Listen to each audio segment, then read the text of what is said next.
na-eyandule ọbara Jizọs onye ọma mee, ọ bụ ya na-eme mma. Ọbara na-eme mma, ọbara na-enye udo. Ọbara Jizọs onye ọma mee, ọ bụ ya na-eme mma. Ọbara na-eme mma, nwoke ọbara, ọbara na-enye udo. Ọbara Jizọs onye ọma mee, ọ bụ ya na-eme mma. Ọbara na-eme mma, ọbara mbuli elu. Ọbara Jizọs onye ọma mee, ọ bụ ya na-eme mma. Oke ọbara, ọbara na-eme mma, nwoke ọbara, ọbara mbuli elu. Ọbara Jizọs onye ọma mee, ọ bụ ya na-eme mma. Ọbara na-eme mma, nwoke ọbara, ọbara na-enye ndụ ule. Ọbara Jizọs onye ọma mee, ọ bụ ya na-eme mma. N'ime ọnọdụ anyị niile, n'ime ọnọdụ anyị niile, n'ime ọnọdụ anyị niile, otu aka oru mba ịdịrị obi anyị mma.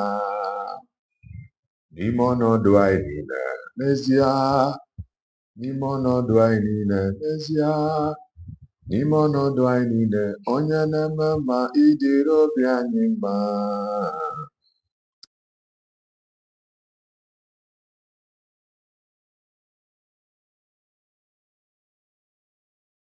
Onye na-eme mma ịdịrị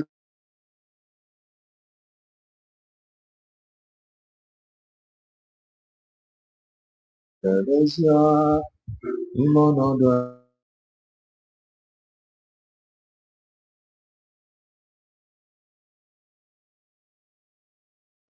N'ime ọnọdụ anyị niile, n'ezie,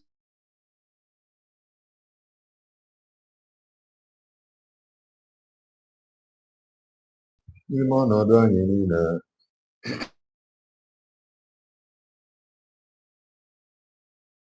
n'ime ọnọdụ anyị niile, onye na-eme mma ịdịrị obi anyị mma. N'ime ọnọdụ anyị niile, n'ezie, n'ime ọnọdụ anyị niile, n'ezie, n'ime ọnọdụ anyị niile, onye na-enye ndụ ịdịrị obi anyị mma. N'ime ọnọdụ anyị niile, n'ezie, n'ime ọnọdụ anyị niile, n'ezie,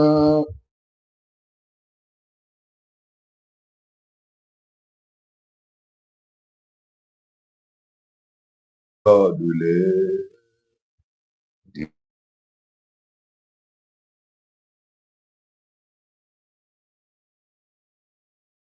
ule, God ule.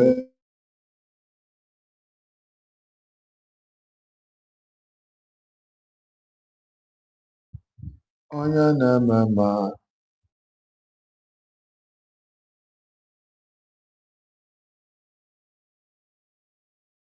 this my God ule, you are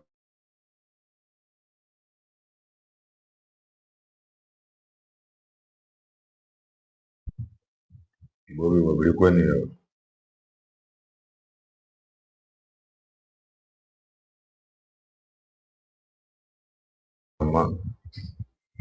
Depending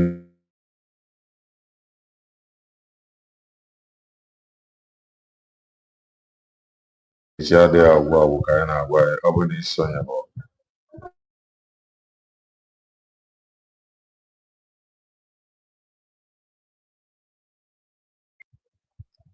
ife anyị na-ekwu na nke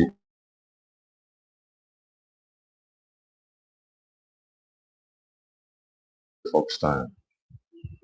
You are welcome.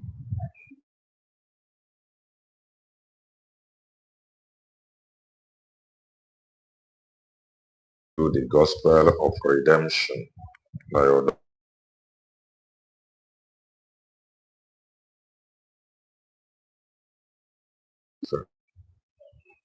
enwe ifekara anyị mara ifekara anyị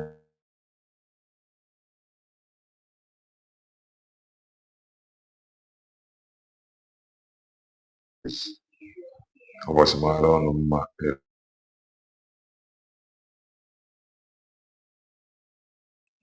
Martin, no, Amaka Merele, Manchie, no,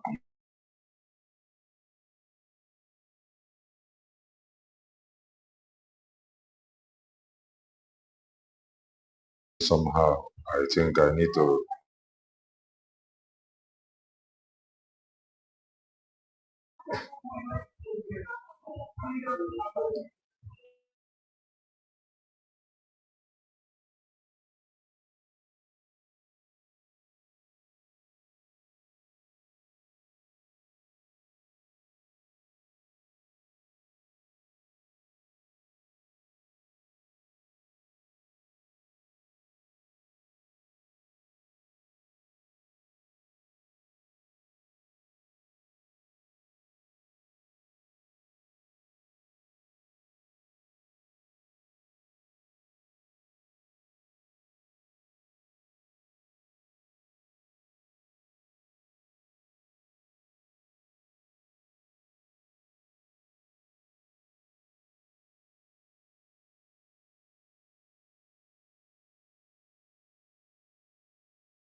Right. Can you hear me?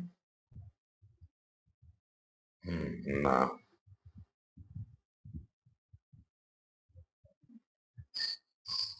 The network problem is serious. So it is over now. In us, Clement, no. Martin, Dalo, Henry, no. Elvis, no. Now the network problem is really bad. I've been switching from one to another. There I got. But I think it's better now. I think it's better now. I think it's better now. Not the easy. But let's continue. I want to find a Byron from Acharugo. I want to find a Byron from Acharugo. Then I hear what is here from the people Mazi Nnamdi Kanu. On the join the Mazi Nnamdi Kanu Sanafane Bokumuroma. Listen to Acharugo. Good morning, good afternoon, good evening, everybody, depending on where you are joining me. Komaka each and every one of you. Mwakana Pomwada Achalugo. Achalugo ne Radi Broje Chacha. Ada Mazi Nnamdi Kanu. My people, just go on Ezioku. Tell yourself the truth. Just reason, go do can see a reason. With this thing, no iPhone today inside this movement in IPOB today. With the way things are today in this movement. Do you think that these people really came to restore Biafra with Mazi Nnamdi? No, they did not. The answer is no, they did not.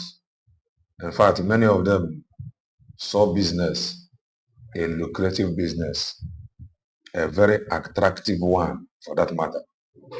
And no Biafra anywhere. Don't let anybody deceive you. They did not come to restore Biafra. They did not come for Biafra. They came for business. Do you think, as in, as in, do you believe or they can na to restore Biafra with Mazi Nnamdi Kanu ka just Robia for their own selfish interests, for They ego, came for business. for They came money? for business. Business. Oh my goodness. Do you think that's Nanda Anonwa Biafra for restoration of Biafra? Or na ha Biafra for ego hagane waiting at the struggle? Business. Habuz or Sigel, their career freedom fighter. Nenu, just that's Mazi Nnamdi Kanu say na choosing the DOS. Onye ọbụla that's Mana amara m ọ karịa m ọ dị official. Ife a bụ ife anyị na-ekwu. All this ọsị. Amara m, I don't know why na o mere ọ dị official. Last, the thing that adịgokwa official that they are not longer working together. Why not zero any of his lawyer to issue that statement from according in the open? This is where I have problem. All this ọsị. Stage ya na-efe ha carry go stage of ọsị mass. How will some people believe? The only thing in the matter for now that they are fighting Mazi Nnamdi Kanu. And they are fighting Mazi Nnamdi Kanu, telling you that Mazi Nnamdi Kanu is the problem. They are telling some of our people believe them that Mazi Nnamdi Kanu is the problem of IPOB. Mana ọ bụrụ na Mazi Nnamdi Kanu issued statement from his lawyer. Statement from his lawyer. Some people gonna have to ọ maka na-achụ n'ụlọ ka unu ji eme ife a. Mana all this ọsị, I did not hear it anywhere. You got to go now. So that is a problem. to quit here from their offices. Ima the post will step down from there. You know, when you hear us, why not issue statement? Some of you will be like, okay, I'm an employee. Issue the statement. Some of them, I want to statement they issue. Okay, we go get up for some of them. Manoya, them. Negotiate. Oh yeah, them some things now, man. We follow it into what they. Oh, what if you have man? You save the mother. It didn't imagine it didn't save people from stress. And the only way to save people from such stress, both in medicine or the very plan, these people, their services is no longer needed. There is no need in trying to manage it because we all are here. We have seen that for the past 5 years that they have done nothing apart from Akon.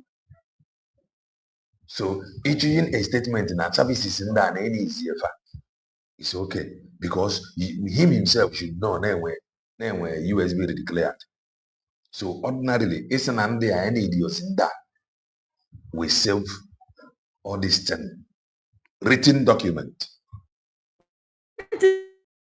See that now something is fishy. Oh, there is something wrong somewhere. Yes, something is fishy because about that need beginning alụ ọrụ a criminal need ezuoshi.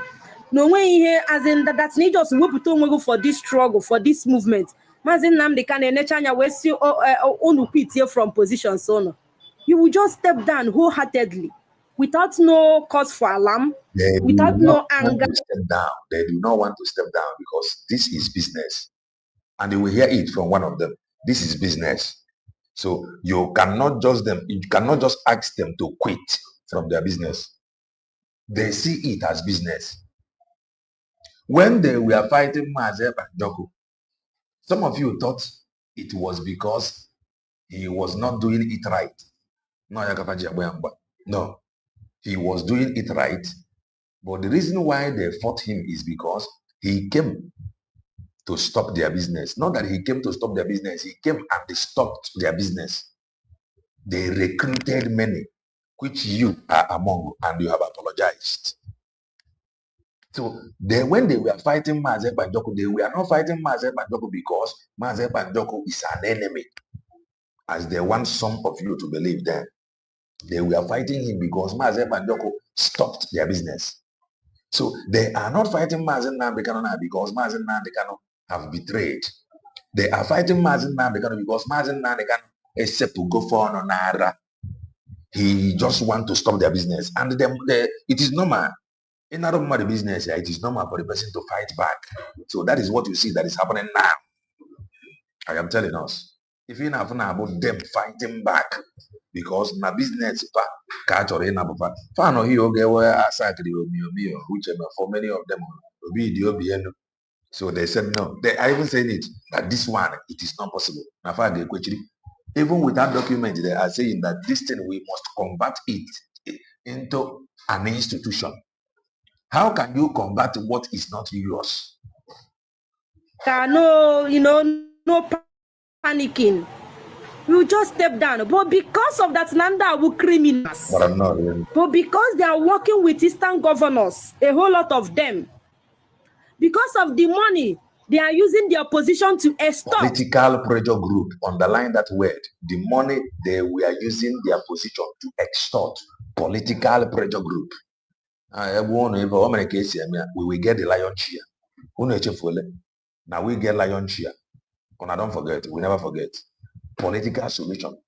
If you got these people that is fighting people because according to them that they are having meetings with politicians, political solution. How do they intend to achieve that political solution without meeting politicians? Where made that political solution achieve? If I have you got where made that political solution achieve? They told you political solution, which now before you can achieve that, you need to get the politicians involved. And the same people are angry. When they failed, they are now angry that some people is meeting politicians. They are now around about propaganda against those people. But they once told you about political solution. From people, from the politicians, now batching us and every now and then, every day. Every now and then, every day, China Sanworu since age we break that news that's not as in no discharge go honey from their duty post. Come on, know the news, but why is this news secret? Why is it secret? Why is it not in the open? Why? that's na kpuru na-ezogharị.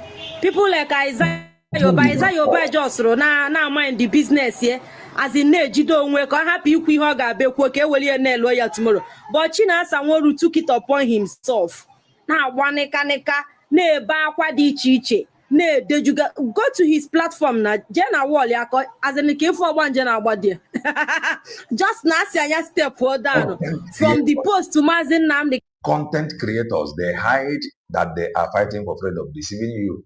Now run over content. Last, Emeka Gift is no longer writing. Emeka Gift have retired to YouTube content creator. I said it, I am a content creator, I'm not a freedom fighter. So why will I come to deceive you that I'm fighting for freedom? I'm not an IPOB member. I am a content creator, but many of them, they are content creators, lied to you. Emeka Gift, who fought Mazi Nnamdi that his account is monetized or was monetized. Emeka Gift is now running monetized account today on YouTube. However, he is no longer writing. He is now copying people's video, they post. He cannot come to speak. He is now copying people's video, they post on YouTube. These are liars and deceivers. No Biafra anywhere. Let them come and show you one thing they have achieved. You got to go. Let them come and show you one thing they have achieved for the past 5 years. I will be bringing their videos, their programs. So the earlier you, not when I bring it and I ask me, hey, but what is this video? Rapping and tour. I will be bringing it. Because when I was telling you that they were content creators, some of you do not listen. The same man that gave him that post, Sikwanya step Zedan, Jeff for gone and dear. Can't work that Nantano Bundoshi. Because nego ha na-enwete money ha na-enwete ede egwu ego ndị a ji this IPOB wee na-emake hey thousands of dollars every unit ana ndị be anyị na-atụ ego every month. Homeland niile they are ransacking everywhere. Atụkọtazi ego febulu. Europe niile they are ransacking everywhere. Asia the same thing. Middle East, Africa, Europe. Money was coming.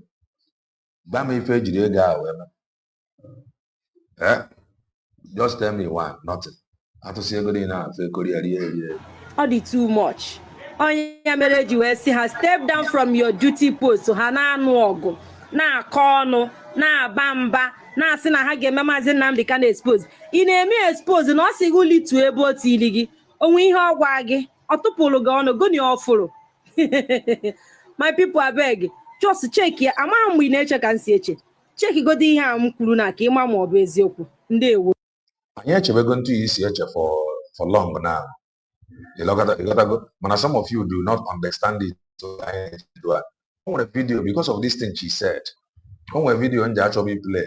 But because of this thing she said, business. There is a video that I will play to you from Wanda Zitin Jideka. Na Canada. Let me play it. You know, if I play this video now, okay, you got what she meant that we have been shouting. Listen to this, our sister. Connect the dots. Time has come because we predicted it. That time is coming when we no longer need to talk to convince you. They will be talking. We'll be bringing their videos so that it will make sense to you because we don't talk. Someone was in an end point. Those things we have seen, those things we have talked about, it is now happening. So we'll be bringing it. So when you join, please do well and touch the like button. I am active. Touch the like button. I am active. So I know what here. Okay, I am to convince you. Look, this thing. They are lying here. Look, this is not true. Look, there is no freedom anywhere. Look, this Chineke, there is no Chineke anybody anywhere. Look, we are whiter than white and whiter than snow. Look, there is no whiteness anywhere. Some of you have got yoga. Just like when Ogenkele was gallivanting, now Washington DC, do your handshake. We say that we are not seeing anything here. Some of you do not believe. Until Eggman, they abandoned them and ran away. When he was lying to you, I speak with Mazi Nnamdi. I spoke with him. He asked me about my family. We told you that thing is not true. It is not true. Some of you did not believe that it is not true. But now, that it was all lies. So listen to this, our sister, connect it with that you have just listened to previously. Only make sense to you. Listen. Chinasa Wankita and his group are planning to buy Biafra land coordinator under their command because the guy I chopped with like button. So on Okwehozi take order from them. Now Hane threatening. Utuaka Hane see a threaten, ha threaten Gideon Yabi Femi and Emenikite Boya. Utuaka is we would the former national coordinator. Unu idea, Biafra land national coordinator. Okunu one idea ya, Ike Chupu. Na Hane threatening one on Yenkana. So okay put away on Ada Mama.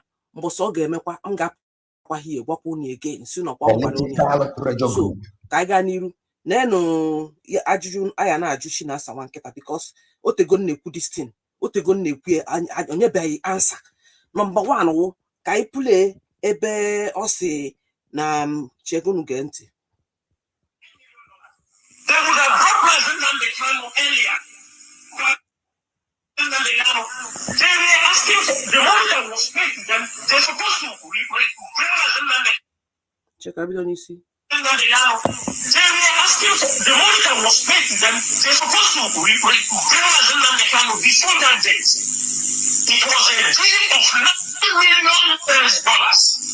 They were very wicked. Was part of the people that completed that money. It is all about money. It is all about money. Political pressure group. These were guys, some of them, 90% of them have not done very well for themselves. So they saw an opportunity to make money. That was just all. Listen. Mazi, you mean $9 million is what? $9 million. $9 million. The Kenya, the people that did the rendition or kidnapping was watching. Yes. What they charged the Nigerian government? Yes, $9 million. Ka akwụrụ eji wee kidnap Mazi Nnamdi Kanu. Ndị kidnap ya ihe nyere ha. And Chinasa Wankita na-agwa anyị ego na akwụrụ no $9 million na-agwakwa anyị na $9 million was paid to those that kidnapped Mazi Nnamdi Kanu. According to Chinasa Wankita, the voice note she is playing, we are helping them to make it go viral as a content creator. Listen. Na onwe ike complete the money. Na carry bushi ya Mazi Nnamdi Kanu na ha carry me redemption to Nigeria the day kidnap ya.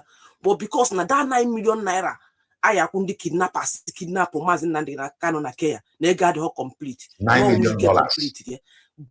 John Chinasa Wankita, how did you know all these things? Oya gwa ye to osi mara. Obu na oso ha we made the business ke ko osi mara all these things.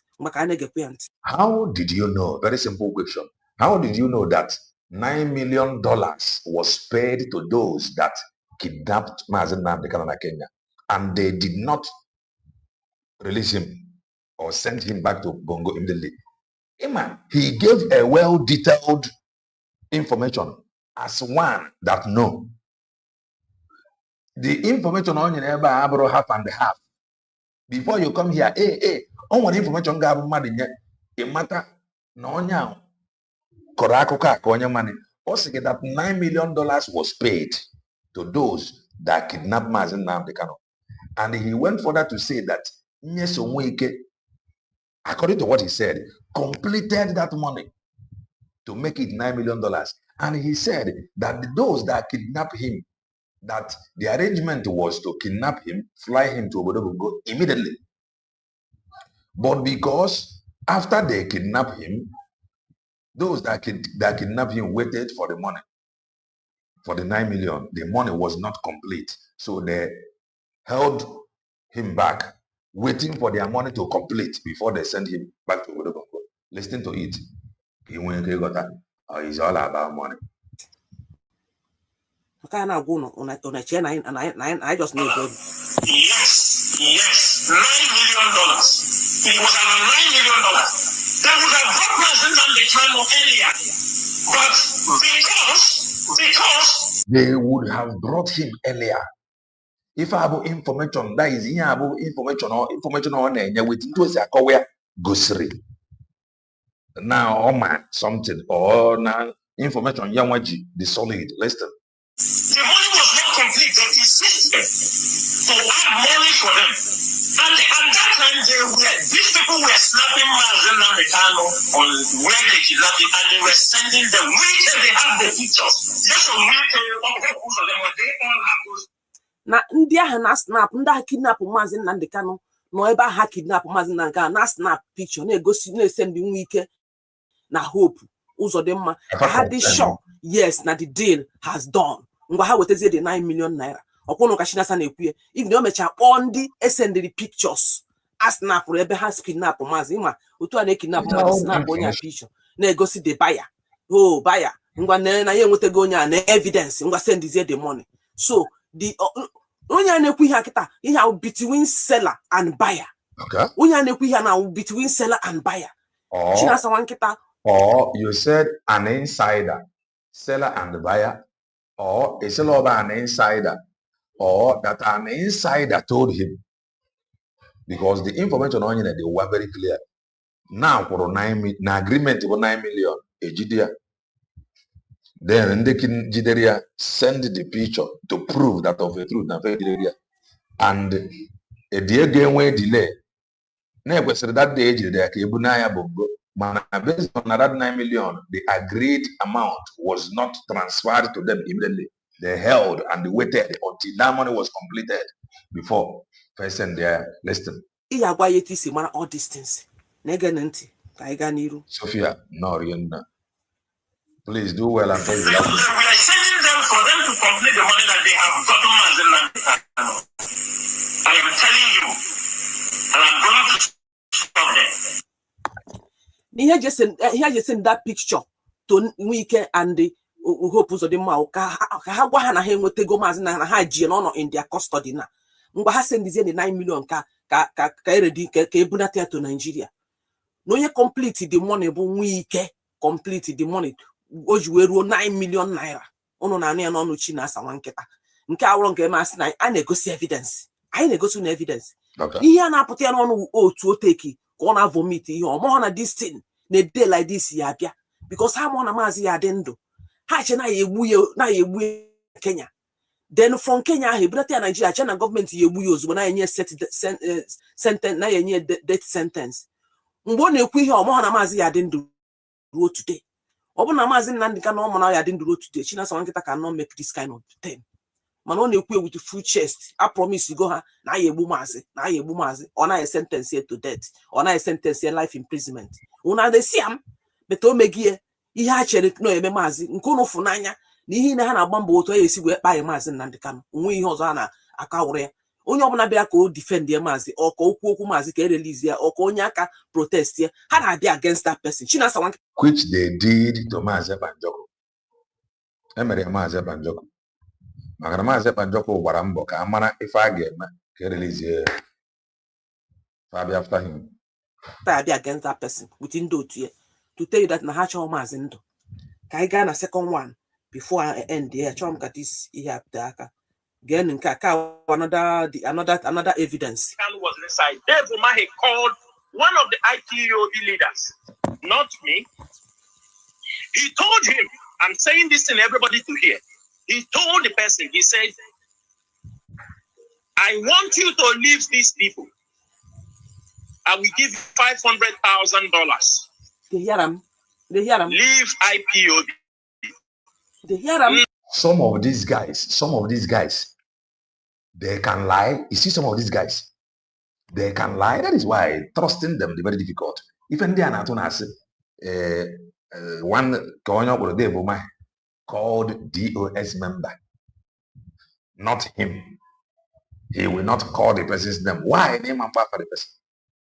These are some heavy lies where they tell it to their followers. Oh, do you know how much that have been offered? Oh, do you know how much we are formidable? Oh, we are unbuyable, we are unbribable, even in our words. At times, some of these things is not true. They just lie it. They just lie. Kisi buegi. Gajaba nage 1 monthly dues so that you can bring it. Some of these things is not true. Some of it is not true.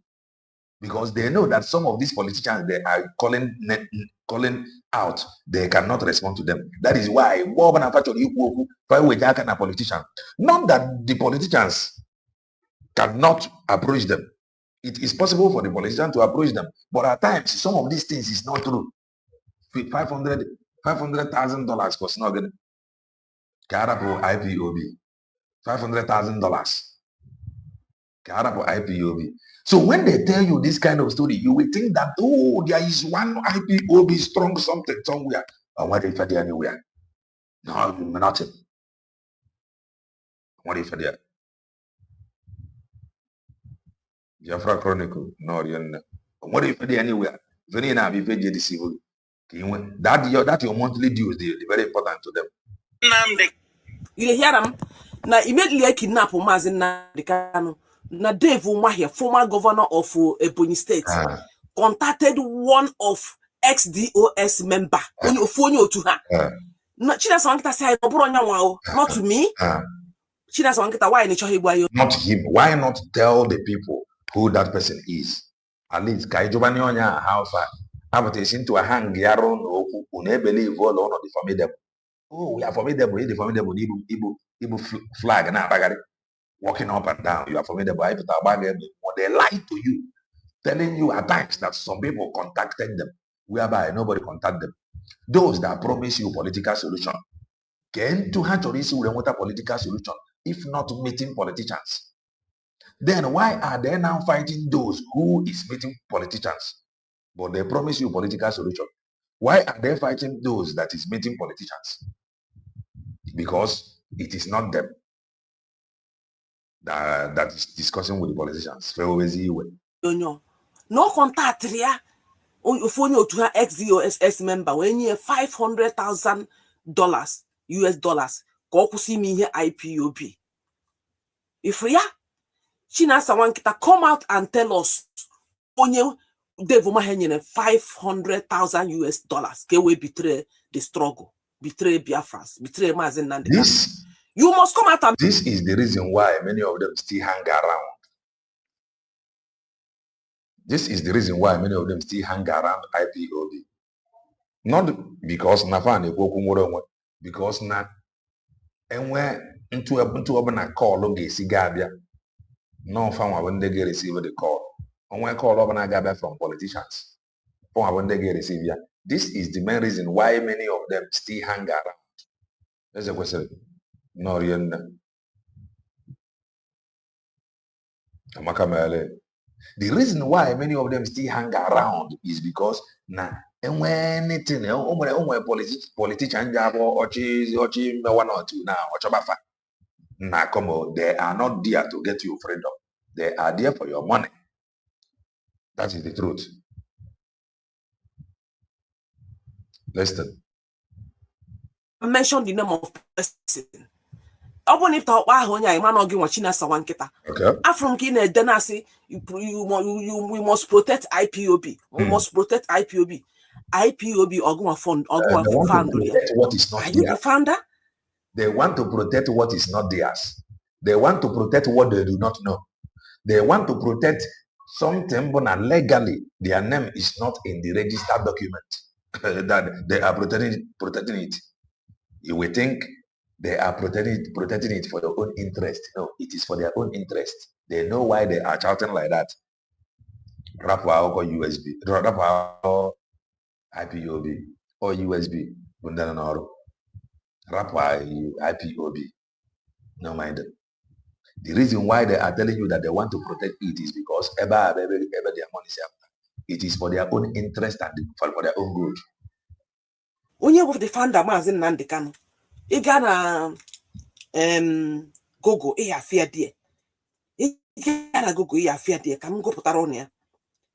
In a defending Mazi Nnamdi Kanu, men establish. Money hatred Mazi Nnamdi Kanu. Money cho Mazi Nnamdi Kanu. Money na Mazi Nnamdi Kanu. If ya, so it's Ajrum Google see who is the founder of IPOB, or see the founder of indigenous people of IPOB is the British Nigerian political activist, Mazi Nnamdi Kanu. He established the British Nigeria political activist or Nigeria British political activist. Mazi Nnamdi Kanu. Oya Nwe IPOB registered organization. A separatist organization in 2012 with the aim of advocating for the independence of restoration of the Republic of Biafra. Chinasa Wankete Fugie. No onye form IPOB, onye fund ya, onye register ya Mazi Nnamdi Kanu. Amahanki yesi we. So where if actually we go kuru, join here with if I name here now, you will understand that it is all about money. The reason why they hang around IPOB is because of money. Even Nani Igbo buy now. Nani Igbo as a whole. Biafra agitators. Bo people over now. Any politician over naturally must approach them. That is why they hang around for money now. But if a politician got now, gare jide go, gare senna ke achọdụ and the IPOB, because somehow, if they can get their leaders can publicly or behind ask if they succeed in getting their leaders. Their leaders can convince their followers to go and vote for this person, and the person will definitely win. So that is why they hang around, because of money now from politicians, not because they are getting you freedom. Open up freedom for the past 5 years. What have they done? If it is all about freedom, yeah. Hate Mazi Nnamdi Kanu. They are like IPOB Mazi Nnamdi Kanu would the founder. I don't get it. Because each of his Jemenke, they want to be IPOB is an institution. Nothing more. Which is your for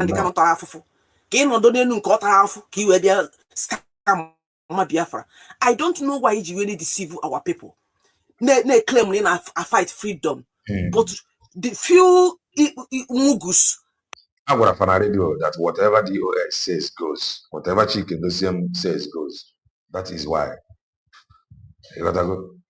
they just hang on it when they make dry. To the point when you walk say about on your Fulani. No Fulani to him. I would to some of you will just run into hiding. Nah. Some people I'm honored that you are toying with their brains. You are just toying with their brains. No. You are meanwhile to Biafra. You want Biafra restoration. For where? China Sawankita have so this struggle with his group XDOS Gangsters. Propaganda. Okay. Every 30th May. Offender flag that is the government in say okay, this one make you when I convince people. Facebook. Sebahana fighting their freedom fighter was only on Facebook. Even China Sawankita order in a TikTok. Talk less of him meet the people that matters all over the world. Ebe China San the blank on a platform and all content creator koneme. Oji Biafra content. Exactly. Oh you name. Unwe born a just up to see here ni or phone or trophy of your on Facebook on or download or post to nankie or save fan online 24 hours. Fan online 24 hours. Then here John what is their job? 24 hours fan online. Freedom fighting is their occupation. Even the deputy prime minister, everything fall on her shoulder. The woman with a time post 24 hours hand online. Freedom fighting is their occupation or their business. But here now, and no peace. Or post on and care, or screenshot or send or say post on and care. So na Facebook on a news on a post a freedom fighter. Nezogari ugosiberi iru up to today. Chinasa Wankita, come out live. Kaifuganya.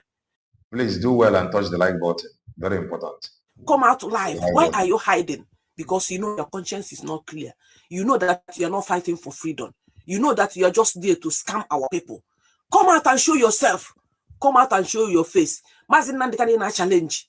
Mazi Nnamdi Kanu na against him today. Mazi Nnamdi Kanu na show face yesterday. I am onye Mazi Nnamdi Kanu. I am ebo si puta. I am a be Mazi Nnamdi Kanu. I am omunne Mazi Nnamdi Kanu. I am a papa ya. I am a mama ya. So nge wono nwe uchi na sawan kita. I am fubo face. I am a umunne gi. I am a ron na gi. I am a be si puta. I am a ron negi. I want to leave. Isa yi be freedom now ubia France. It shall not be well with you. Chinasa Wankita, it shall not be well with you. Chinasa Wankita and his gangsters, it shall not be well with all of you. Iya kan gwaron. Onye kan ekubo njideka na Canada. Thank you. Njideka na Canada.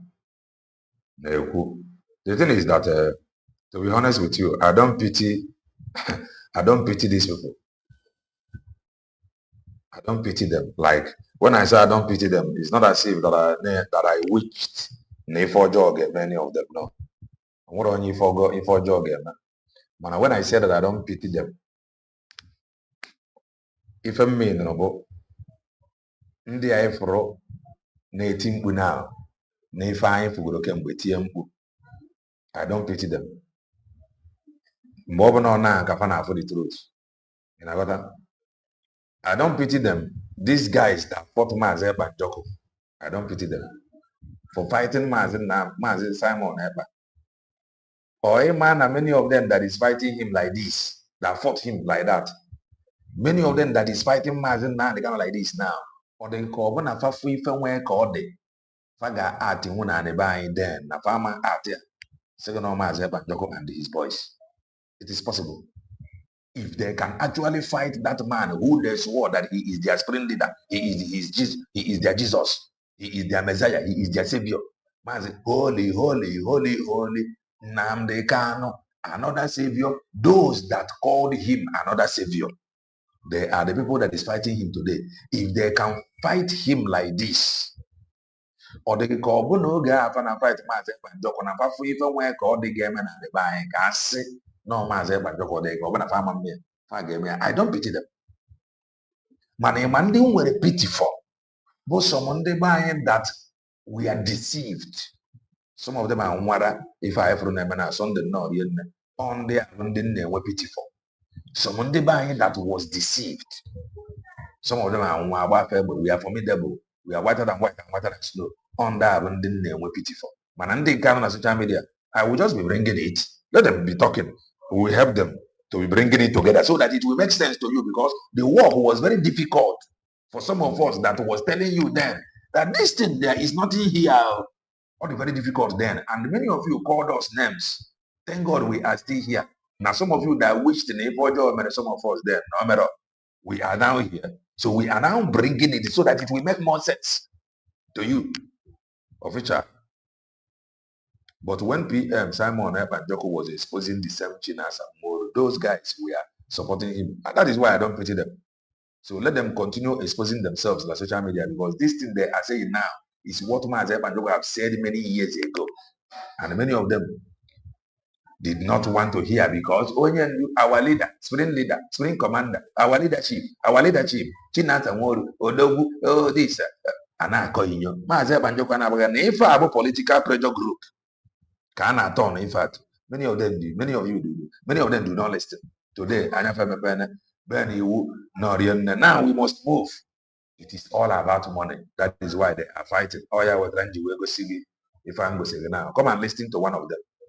If I went there, Mazi Nnamdi Kanu is our savior. They are now telling you if you that him and his siblings are the problem. Listen. I lead the largest They are mocking Mazi Nnamdi. mass freedom fighting movement. They are mocking him. IPOB. Yes. They are mocking him. Pardon. Mocking a man not behind bars. mocking a man not behind bars, mocking a man who is now going for appeal. And the power that be is saying, if you go to appeal, remember, we demanded or requested for death sentence.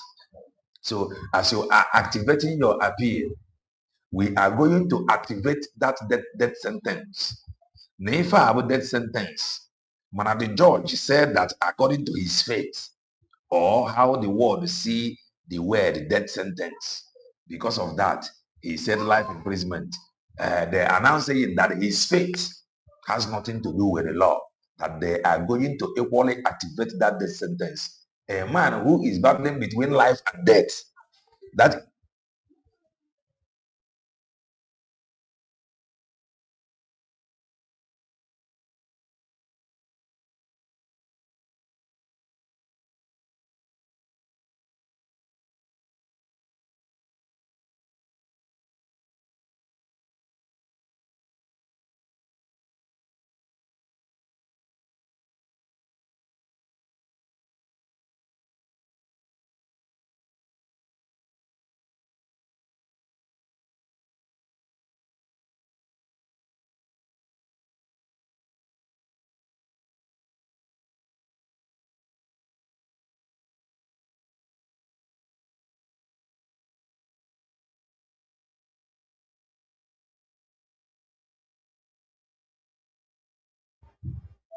sorry about that. I clearly attend to something. Sorry about that. So we move. Listening to them. They are fighting a man who is battling between life and death. You gotta go. Oh, you gotta have more connect social media. Eh? Mana ka ihe na-emezi tata. Eh? IPOB, by estimate, is over 20 million members worldwide. Then today, you are telling us to join Avid that are two in number. Then Rising Sun that are about 5 in number. Eh? That one wasn't enough. You are now telling us to leave over 280 million IPOB member with her leadership to go and join 100 men. Hey,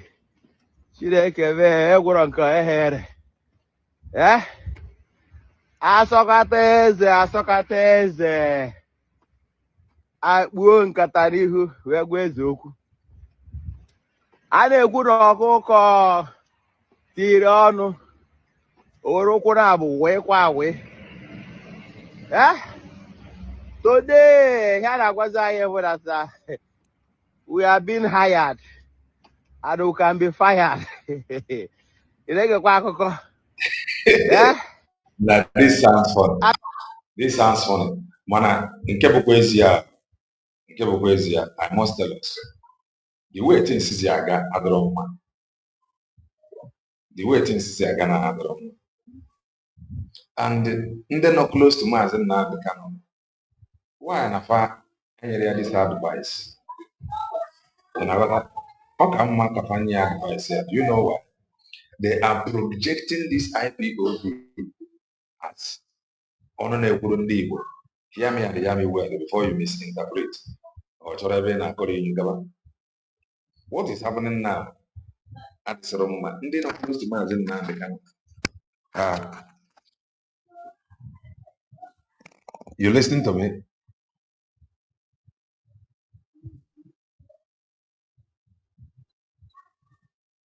Can you hear me?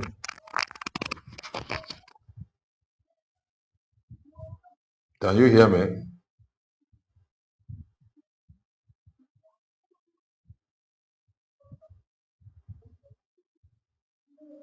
Okay. Benji cannot hear me. So the way if Jaga, ndị nọ close to Mazi Nnamdi Kanu kwesịrị inye advice.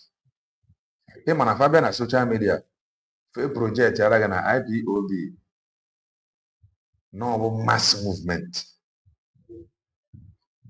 To me, IPOB is not a movement. Abia na social media, fe president na IPOB is speaking for ndị Igbo. Mana fa amaro na this rumor naga that he have fired DOS members without making it public na odoroma for himself.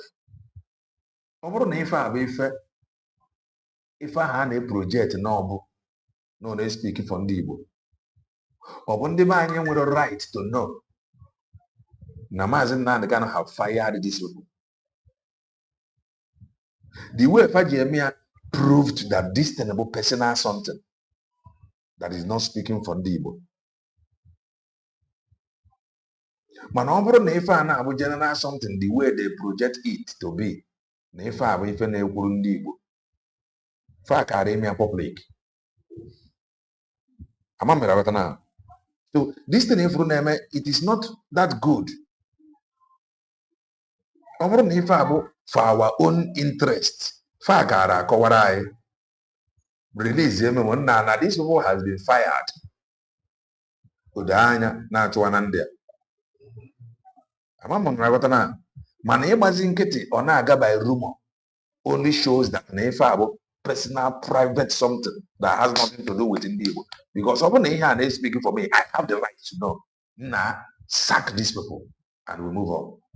Man, the way AGMA shows me that this thing is all about IPOB and IPOB organization. So, any advice, because any advice, if I go on, listen to him. I know what we're now when they hire. I was a volunteer. Okay. I was a willingly. Yeah. Now, Very they are simple. converting it to pension. Convert it to pension or salary. Okay. If you don't want to Okay. if you don't want to work, I'm going to hire a maca. Hire a macor. Hey! Our money employee, catch and pay lawyer. Yeah. A script in here. Or I go qua script on a make qua scrutiny in a stage Christian. But I don't have a script in here, bro. I go here, Buaris. Eh? And I would say about it, chose a caravan arrow. Except I'm going to use so. Now, IPOB do over 20 million members all over the world. Agent so 100 men. Eh? Man, I just Roma. I just Roma will be that now. IPOB, one family. I'm going for lunch. I John ma. I John happy IPOB happy Biafra energy. Une buku girl. I you go on ma. You were on a mark. I you go. Jide IPOB. I where you were on the bar. Where a grab bro Biafra. You're not going to. Yes, no, I won't. Oh, yes, no, I won't. We had Jiraka and Warren. Yeah. Oh, we had a dabble. You get a pen. You get a pen, then get a sweet us. Oh, we had an email. Oh, we be jazz edge. Oh, we should go there. But only at Masia, you. I said, Ika Guna, and I lie you. I can be David.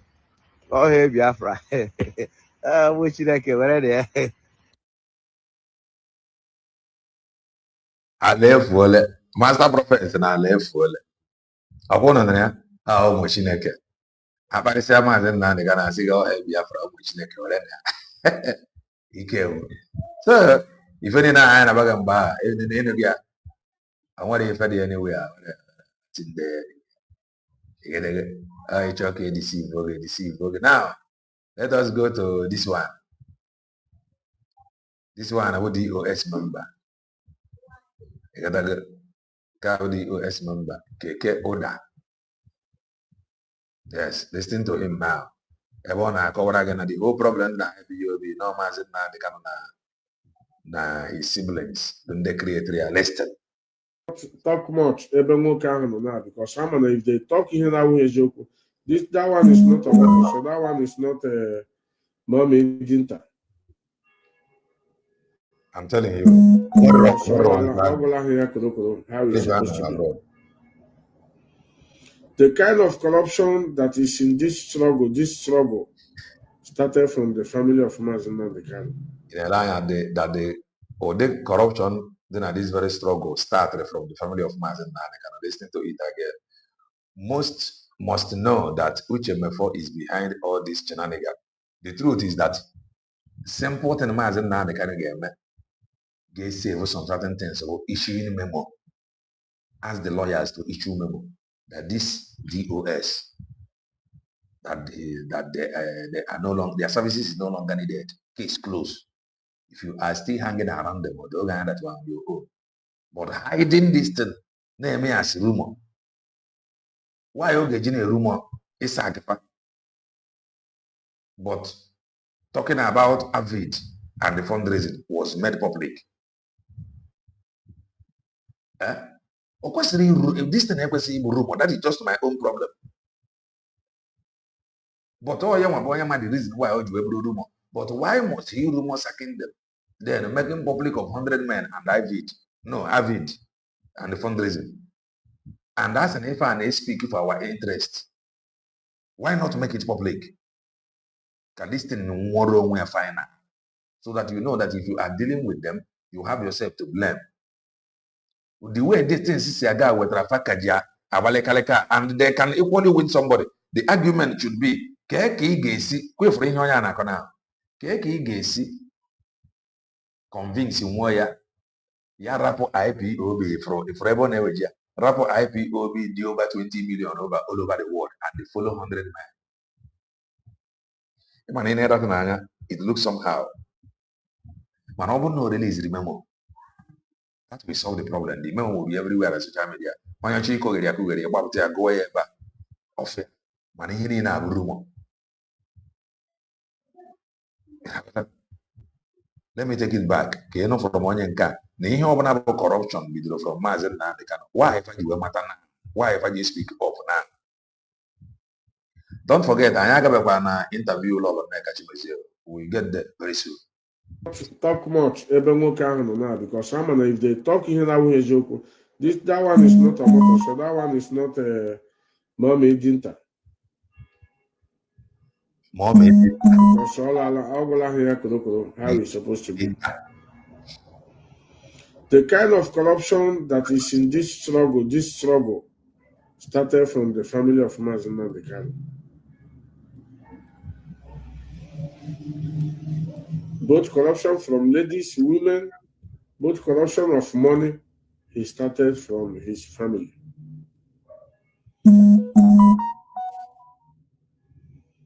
The only thing I can tell all of you, there's no hatred, there's no harm. What we want to get it right. If Mazi Nnamdi Kanu continue to send all these charlatans to insult his wife or to insult the son, or because when you insult the wife, you have insulted even the kid. Okay, it is now when you insult the wife, you have insulted the kid. It is no longer when you insult the wife, you insult the husband. Are you listening? When you insult the wife, you have insulted the husband. But no, it is now when you insult the wife, you have insulted the child. Hey! We are going to be bringing all your predicament aside. We are going to bring in all those your panty. My even boss aside. I'm telling you, they are ready. Please touch the light. Okay.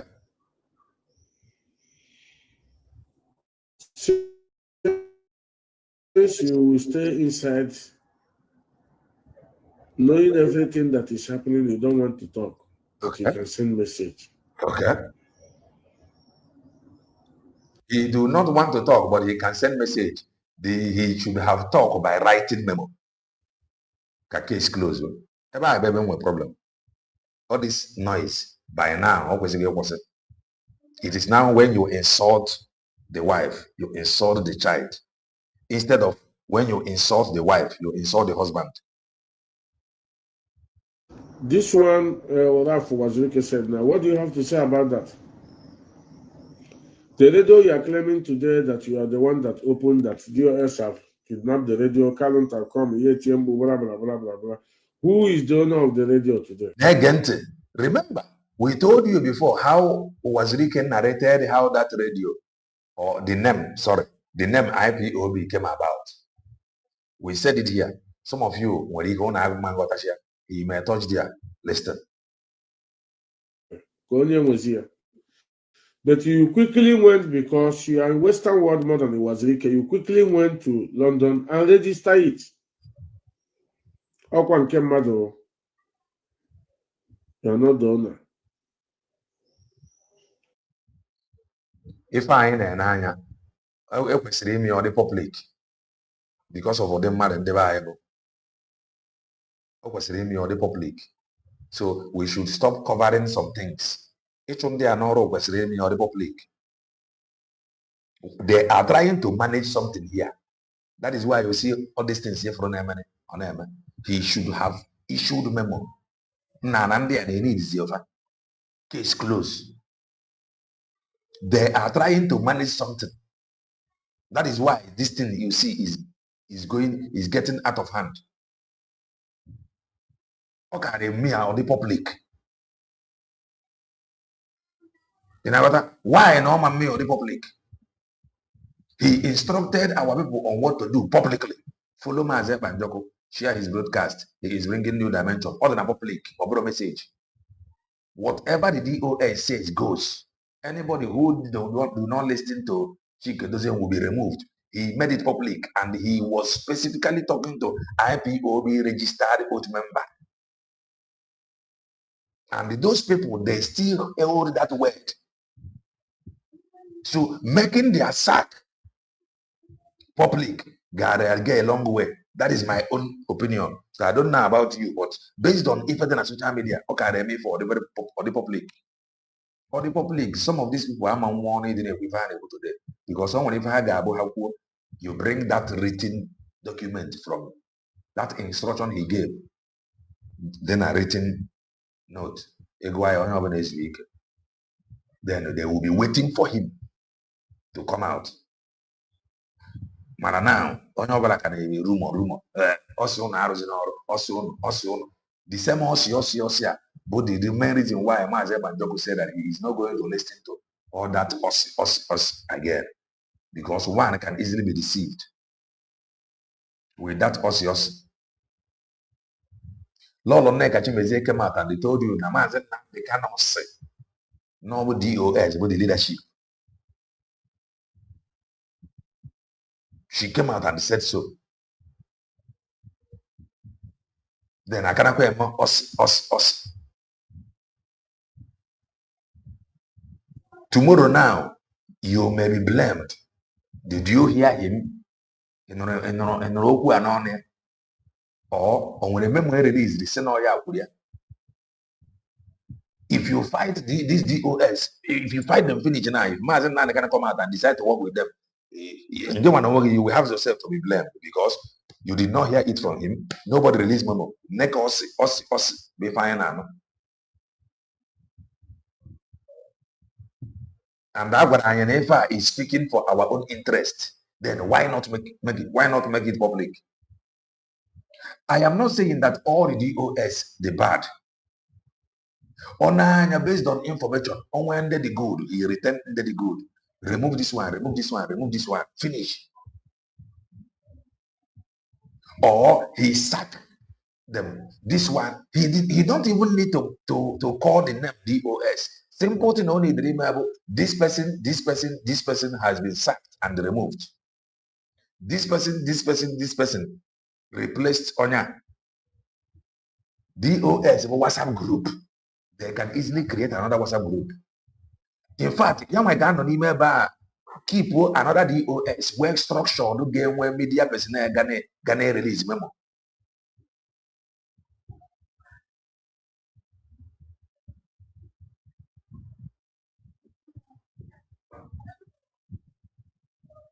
That is Mazi Nnamdi for you. And the Mazi Nnamdi do get information from Mazi Nnamdi Kanu.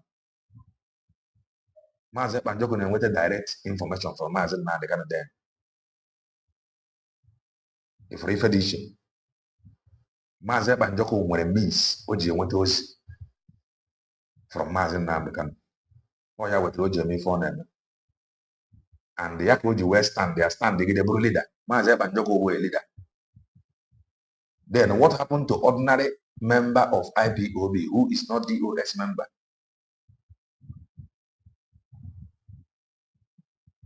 Mazi Nnamdi did not wait.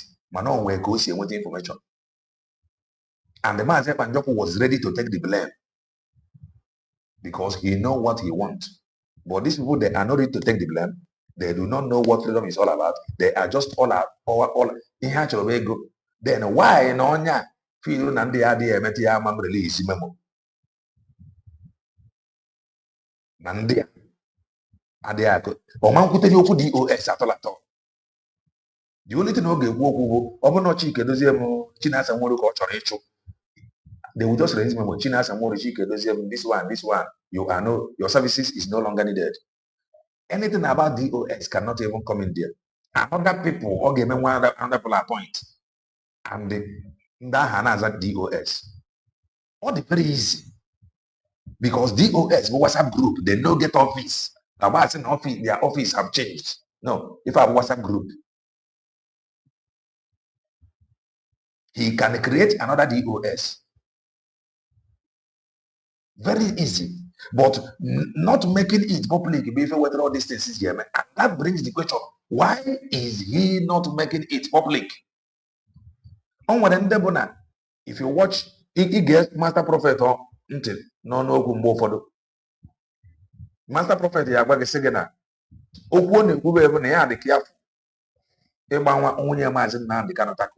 So that at the end of the day, Kiaga enemy and the first settler, he is being careful. So the same thing may be applying to some IPU members. They may be careful. Name and the attack on social media. Because at the end of the day, Mazi Nnamdi Kanu may come out and still work with them. But making it public, they may order for ordinary members and the non-members. How many can have one? DOS. How many are there? Why? What are they hiding? Mazi Nnamdi Kanu has issued a memo on these people. They have been sacked. What you see them doing is revolting. He did not sack all of them. They all have the memo, but they don't want to bring it out. If they do not want to bring it out, Mazi Nnamdi Kanu should bring it out through his lawyer. Understand me? Imi on the public. God is very, very important because someone in the anachi, a man if you personal. So, Obuguri no you personal, Fakana and fight here now. Let the lawyers make it public. That is just my own thing. What are you saying? Again, memo from prison. What are you saying, King Boy? He can release memo. Hang with the media personnel. How do you think? How do you reason? Are you serious? Who is a powerful? Release memo. Who is a powerful? What are you saying? Now you able to keep emotion aside. A powerful body and media personnel. Upon the powerful, they can equally appoint another. If I have a first time age Mazi Nnamdi Kanu, age the book here before, and the powerful is discharging his duty. Why are you people trying to twist what is happening now? Or if we memory release before I say no, a powerful one release here. Is that what you're saying? We are only suggesting if this confusion and distraction in India. Because I'm not an IPO member, but I do know. Based on social media information, the powerful IPOB member and not about their media person. If a powerful is no longer active, he can appoint another. If he is not appointing another, if he is aligning with USB declared, so be it. Now everybody should unite under USB declared. Case closed. But there is something they are trying to manage. That is the truth. What if I try to manage? Amaka Mele Ike.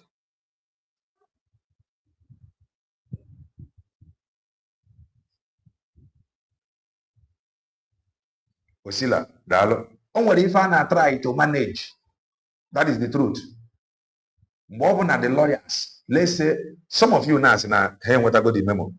Man, I do some of you now. Can you prove you when? Banyere if you know what I got the memo. And what you want any proof? It can have no hearsay. Man, over and the lawyer man, a lawyer. A lawyer came out and told you that he is Mazi Nnamdi Kanu the most trusted. That whatever he said, if open.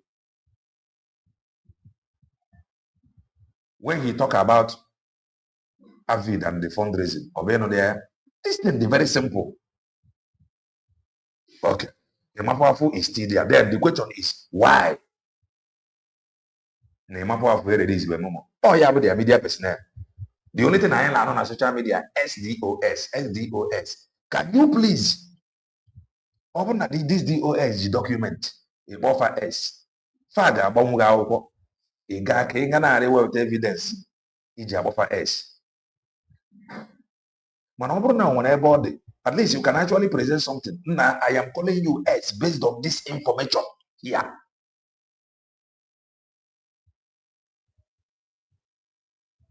Even na USB.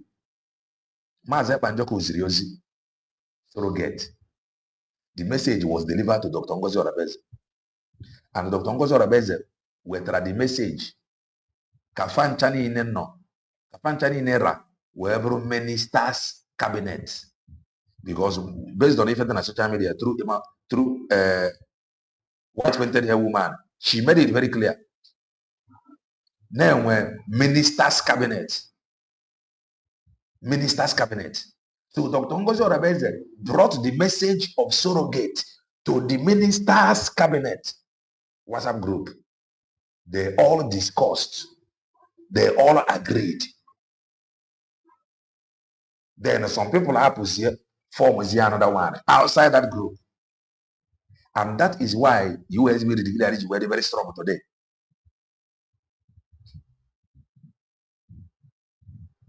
All of them, they know about the message surrogate. All of them, they know about the message protect the mandate. And when the heat is too much, Dr. Ngozi Orabeze released it. So that you that is not in the cabinet, minister's cabinet, you that is not a minister, you that is not in their cabinet, you that is just ordinary member, you that is not even a member, that you may know that all of them that they are aware of this surrogate message. She released it. Careful. Why did she do it? So that you will be convinced. Okay, matter USB declared about the right track based on the instruction of Mazi Nnamdi. What are we saying? This is the problem I have with some people. And I pinpoint is you or not doing no for somebody after there. Why did Dr. Ngozi Orabeze release it? That voice note by that is I don't know how she did it. That conversation call with Munye Mazi Ebanjoko. She did not just record it and all of a sudden went here on social media just to believe. She have kept it. She kept it for a very long time until the heat she now see the need. Go after that note so that you can listen to it and be convinced. She brought it out and you hear all of us hear it. Go and tell her to protect the mandate. Why would you go over there? Why would you decide to hold it herself? That is just what I am asking here. We say no. Yeah, with the highest bid. They are now telling you here, Mazi Nnamdi Kanu and his family members what the problem. I cannot come here and tell you everything they are saying is a lie and propaganda. If you believe like that, But I'm just playing it out. If you balance it, don't take side. Keep your emotion by the side. The reason why many of them kajiapota, but now this thing have not been made public. Or now this thing never any other public. Some of them will come out. Some will decide not to speak. Some of them will only speak and speak and speak, and you will continue furnishing the media with that evidence. Before you know, they will disappear. Why?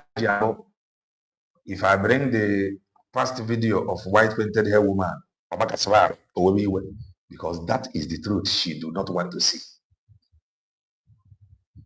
So that memo, that is the truth many of them do not want to embrace. You bring it, many of them will disappear. But you get web here, they will continue to come. And the only get web here, you are simply passing a message in a distant, a personal and a private something that our people did not need to know about. Which now differ from what some of them told us, that this thing is representing us. Talk much now, because some if they talk here now, that one is not a motor, so that one is not a and choose. Because all here how it's supposed to be. The kind of corruption that is in this struggle started from the family of Mazi Nnamdi Kanu. Both corruption from ladies, women, both corruption of money, he started from his family. The only thing some of us are no who because of USB declared. If not, if you hear this kind of thing, you go gaga. And when you go gaga, you go ask question. And when you ask question, some people will be offended. I was shouting here then, I don't know how it came. In some months' time, you will thank God for this declaration. If not, if you hear something like this from these guys, if you are truly in love, if you are truly addicted to Okumweroma, you go question everything. But the reason why, when you listen to it, you say, leave it, just leave them. They have been sacked. They get it inside. The reason is we have in any USB declared. If not, by now, there will be nothing like freedom. That is the truth. Because when you hear some of them speak this way or sound this way, a meeting. So I have been fooled all these years. Then you ask yourself, I may bring Biafra Child program. Then you will see them asking themselves, what have they achieved? That's an Ephraim. Let them come out and tell us what they have achieved. They are now asking it, what is the blueprint of this IP lobby? That is what some of them is asking. But as somebody like me, I am not surprised because I have known. But how about some people who become a already? I am not surprised because I already know that USB declared is there.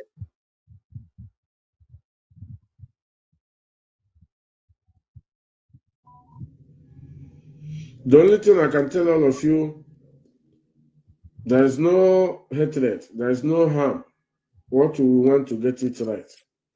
If Mazi Nnamdi Kanu continue to send all these charlatans to insult his wife or to insult the son, or because when you insult the wife, you have insulted even the kid.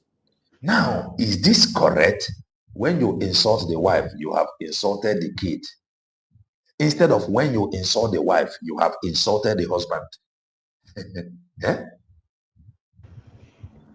We are going to be bringing all your predicament aside. We are going to bring in all those your panty, my even boss aside. I won't know why you get even again. We want to get more. Okay. Since you will stay inside, knowing everything that is happening, you don't want to talk, but you can send message. This one, Ralph Wazirike said, now, what do you have to say about that? The radio you are claiming today that you are the one that opened that DOS have kidnapped the radio, Kalunta come, ATM, blah, blah, blah, blah, blah. Who is the owner of the radio today? Gonian was here. But you quickly went, because you are in Western world more than the Wazirike, you quickly went to London and register it. The listener. You are not the owner. You are the highest betrayer. Mazi Nnamdi Kanu, the highest betrayer in this struggle. Okay. Touch the like button, please. MK. Mazi Nnamdi Kanu. The highest betrayer in this struggle.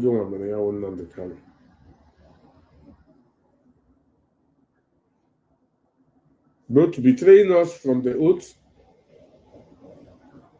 both betraying us from going outside without telling anybody, both betraying us for our money you people have been eating without letting us know, both betraying us for impregnating all the one, no single woman in this struggle.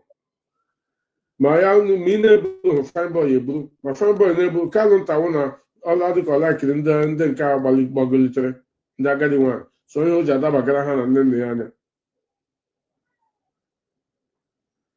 Nwanne gị nwaanyị nke polisi awụ dorime ka ọ na-agba na ama mma ọ nọkwa na grupu ndị klọkit na the highest betrayal enwegoro asị don't talk about Mazi Nnamdi Kanu. Unu dị foolish, unu ndị iberibe na-ama ihe. Onye nwa kụziri ya emebe ọkụ otere ya ala. He said, onye abụkwa DOS member, and they are yet to make their sack letter, according to some of you, public. Huh? Something is not right. Believe it or you leave it. IPOB is not a family business. He said, anytime the next person, we are just saying the way it is. IPOB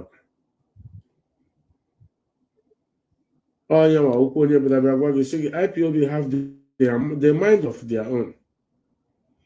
Today, turning everything upside down, underground. Now,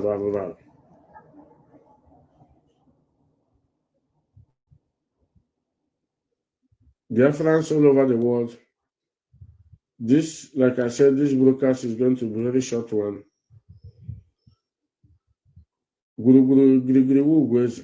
You see this struggle, you see this DOS, IPOB leadership. My comrades, stand on these men. These men are not one person. These people are not all about Mazi Chinas. It's not all about Mazi Dozem. It's not all about Mazi Nnamdi. There are numerous. Now there is something I want to show you. Okay, for how this Bongo media work. There is something I want to show you now.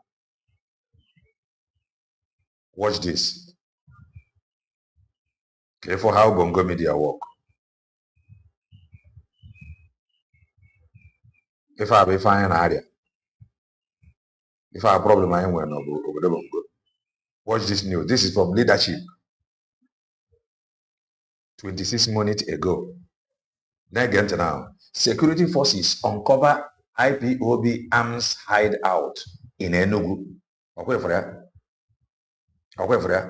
Now watch this. Watch this. Can I go to where? Can we give us something? Because pay change you got the narrative already. Now let us read. A combined team of security operatives has uncovered a clandestine arms cache hidden in a structure disguised as a piggery in Enugu State, allegedly linked to the proscribed indigenous people of Biafra. Allegedly linked, allegedly, underline it, allegedly linked to the proscribed indigenous people of Biafra. IPOB, and its armed wing, the Eastern Security Network, ESN. Now, let's continue. In a statement issued by the Acting Deputy Director, Army Public Relations, 82 Division Nigeria Army, LT .col.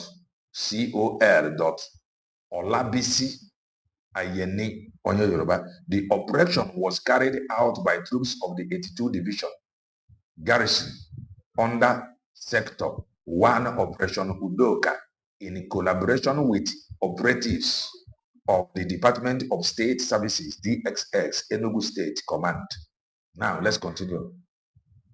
The operation, according to the statement, was conducted on June 9, 2026 as part of ongoing efforts to strengthening peace-building operations in the Southeast.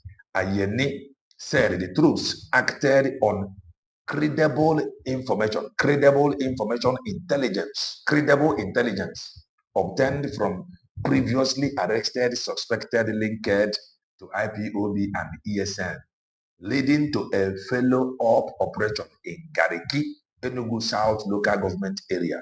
He explained that the site, concealed within a zinc structure disguised as a piggery, was carefully searched, resulting in the recovery of a significant cache of weapons and ammunition. Items recovered including general pump machine guns and RPG-7 launcher 2, AK-47 rifles, hand grenade, a tear gas gun with cartridges, AK-47 magazines, 270 rounds of 7.62 mm NATO ammunition, and 478 rounds of 7.62 mm special ammunition. The statement said all recovered arms and the arrested suspects have been handed over to the DXS Enugu State Command for further investigation and the prosecution. Yes, it added that the operation highlights the effectiveness of interagency collaboration in tackling threats to national security and maintaining public safety in the region. Operation Udoka reaffirmed its commitment to sustained offensive operations against criminals and the terrorist network undermining peace in the Southeast, while urging residents to continue providing timely and credible intelligence to security agencies. The theater further assured the public of its dedication to protecting citizens and preserving national sovereignty through coordinated security operations. However, now let me show you another. Can go see another narrative change goes. Narrative change goes. Watch this. No, let me search for it and bring it back. Thank God I'm share videos. Now come and see how they change the narrative.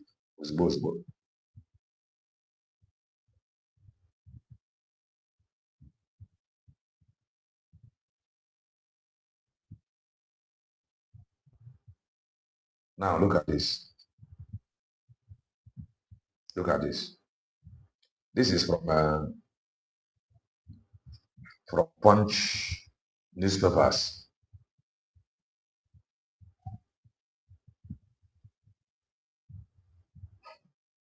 This is from Punch newspapers. However, DSS military foiled kidnapped of WAEC student in Southeast and recover weapons.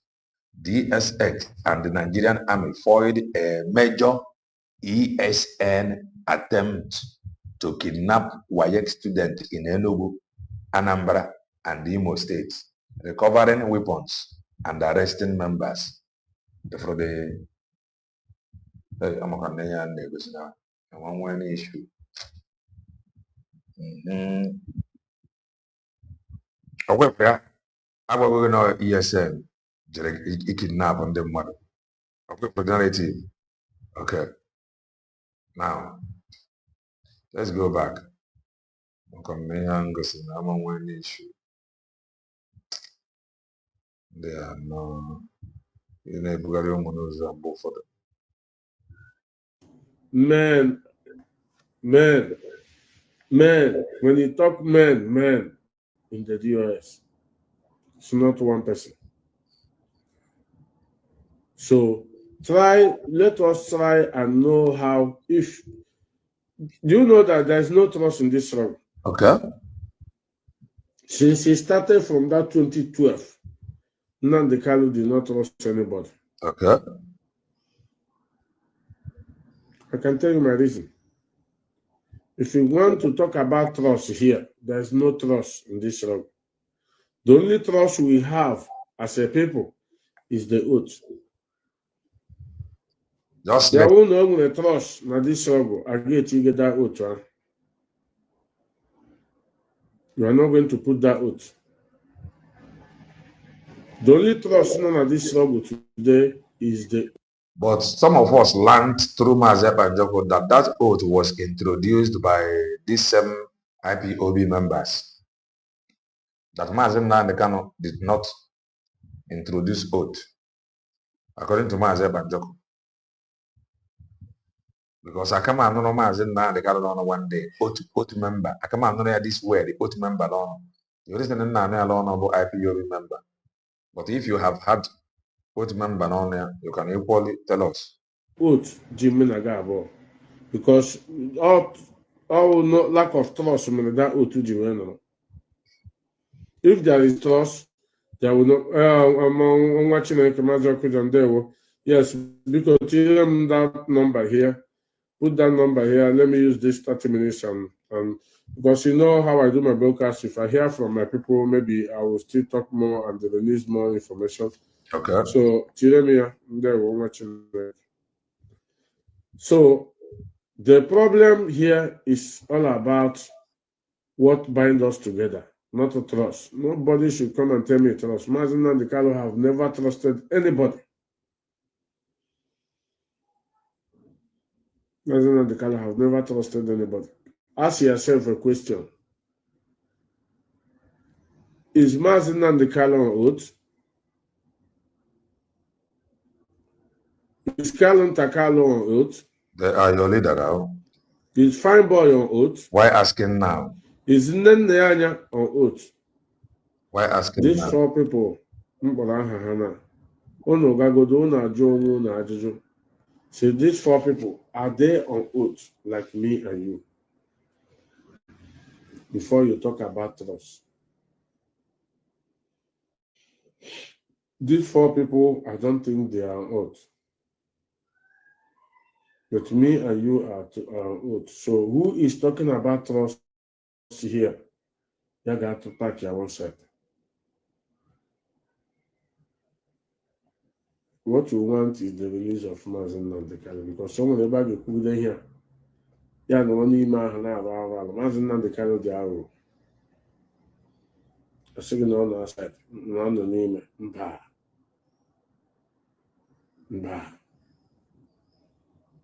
And he knows why he wants to delay more 2, 3 years. Go make sure no quenching everything, or scattering everything. His brother went for kidnapping, snatching of car. Here. Fine boy, meme.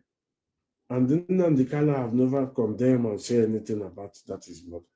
His brother was arrested and detained in Abuja for 3 good months. Mazi Nnamdi Kanu have never sent the Mapo Afro and the press release. But he will get mine to be telling Kalonta to be accusing a man, Chinasa Wodu no nowhere.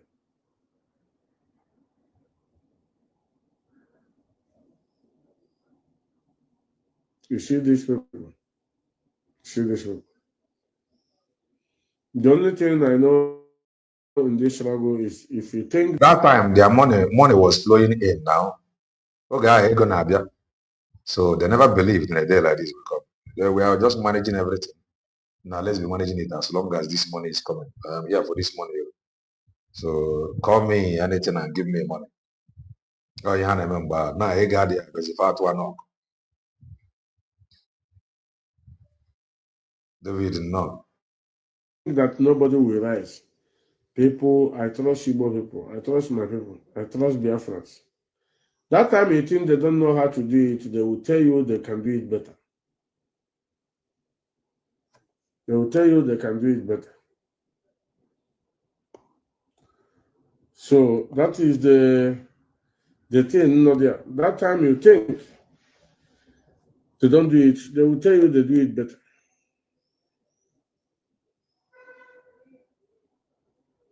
So these people, the wickedness from them is too much. The wickedness from Mazi Nnamdi Kanu and his family is not, sometimes it's unacceptable.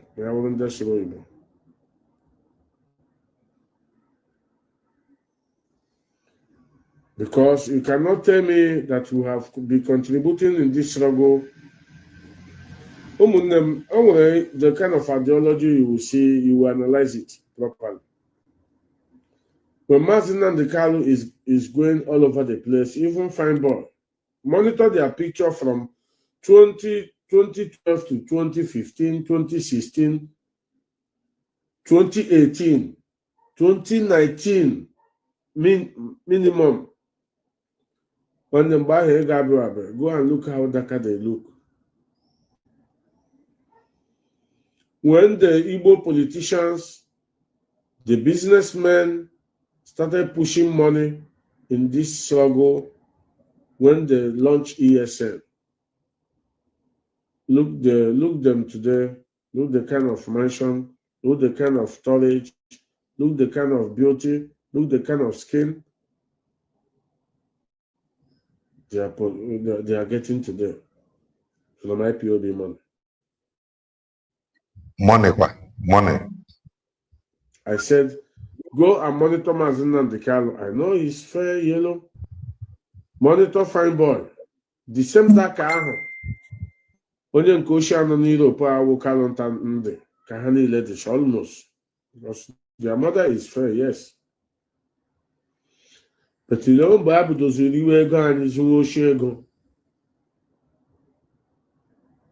They can use our money today to bribe people to come and attack us, to come and be against us. Nobody wants to ask questions of them now being accused. Mazi Nnamdi. Nobody wants to ask questions of Mazi Nnamdi Kanu keeping quiet for all these charlatans. Nke a na-anọ na social media na-apịa onwe ya aka n'ara wachara nke efulefu a biko kwana na onwe mmadụ na mmadụ achọkwanụ ka ezikwanụ ndị a teach ha one single lesson. If you remember this oath, gị makwa nkịtị. N'elu nwa ọba nsha achara okwu. You see? But today, they will come and insult innocent man, then with him over there.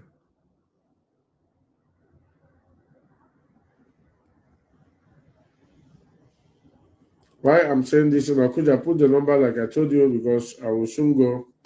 There's somebody when I started that wanted to call and confirm something. Many people, politicians, supported this struggle when ESN was launched. Many politicians, many businessmen in Biafra land, them call it too much, has called.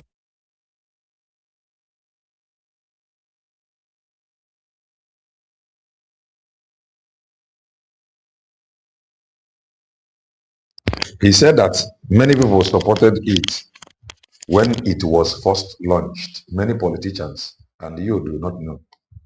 Me do not know. I'm not a member. I'm not an IPOB member. I'm not a freedom fighter. According to him, many politicians supported it. Again. Us are coming today again, seeing fully well what is going on in Yoruba land. Here they men in Yoruba land today, or ESN Kosre. Here they men are northern part of Nigeria today, or ESN Kosre. Mba, all Simon Eba Kosre. Ọ Simon Ekpa kọsịrị ya. Ọ Simon Ekpa kọsịrị ya. ịma asị na ebube agụ na-eche agụ. Only them enugodo aha that ESN ha na even ha mana ha hụ nta na n'ime ọhịa ha agbala ka ha alarie ha na-eche ma ESN.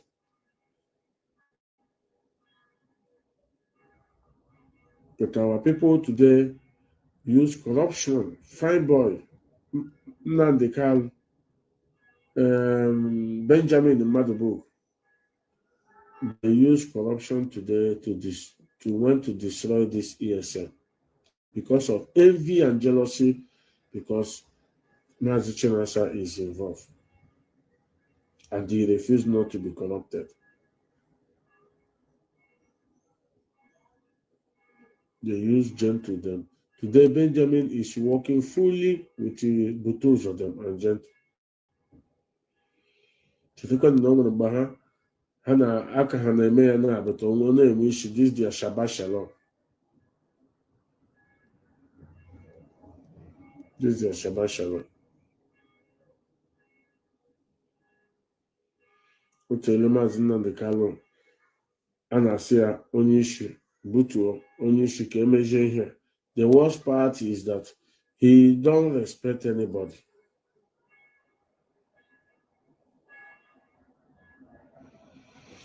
Mazi, Desmond is fine. Desmond is okay. He's doing wonderfully well. On and on. Desmond is fine.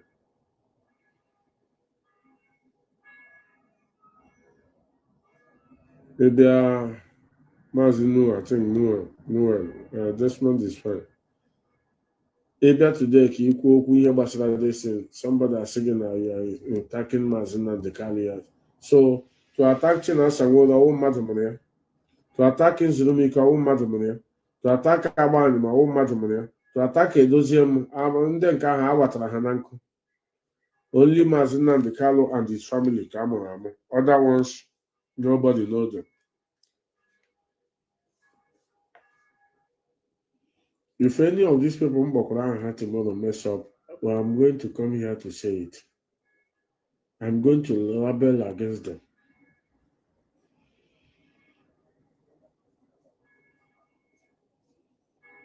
People who have died because of this struggle. Why today? Because of Ndemugorang. Like some men on ESN. English today now say I'm going to Mazi Nnamdi Kanu happy here. When they have a woman a gabo, have a boy for the box, and they have a total lie. When can I get to tell you about just because Abala could only all hang on it. Man make we here steady. The only way their family will forgive them, their brothers, their sisters, their parents will forgive them. So the halota one had a Biafra halota. If we don't come with that Biafra, Abatakola here.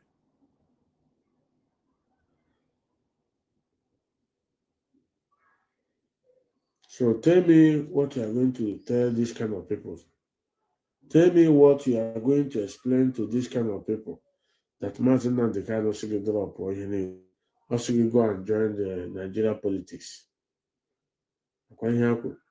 Yes, you join Nigeria politics and make Nigeria better again.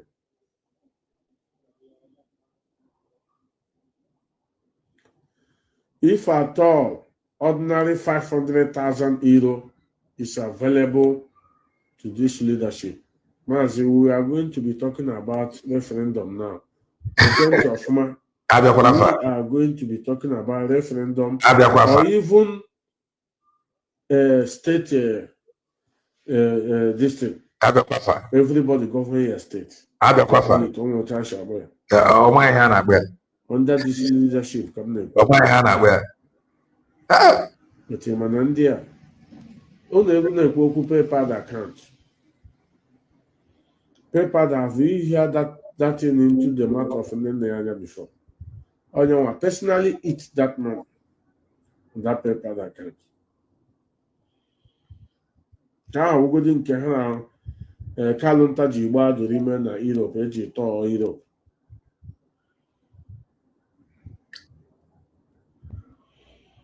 They put millions of dollars from America. They put millions of euros from Germany. They put millions of euros from Italy here. They put millions of dollars to South Africa.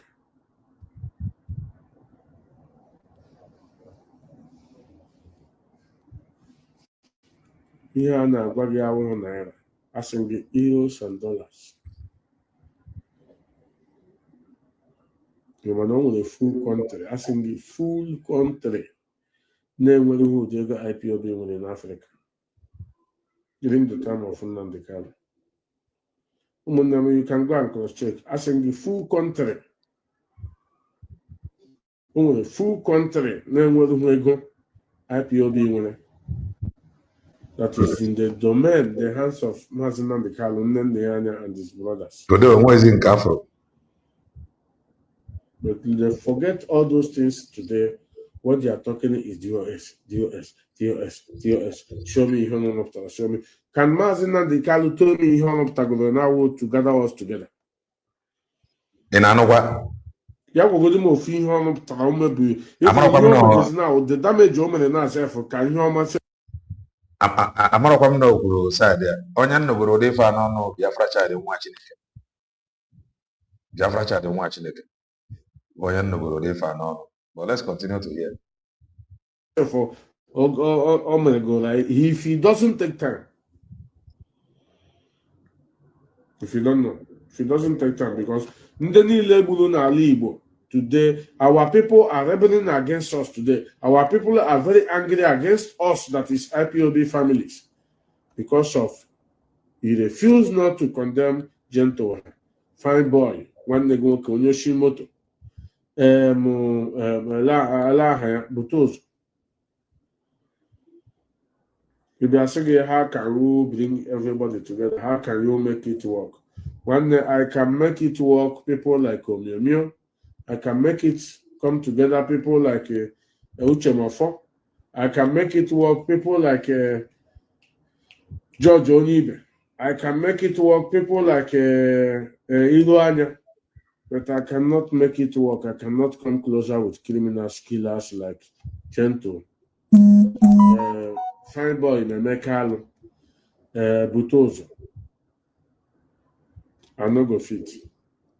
These are the people.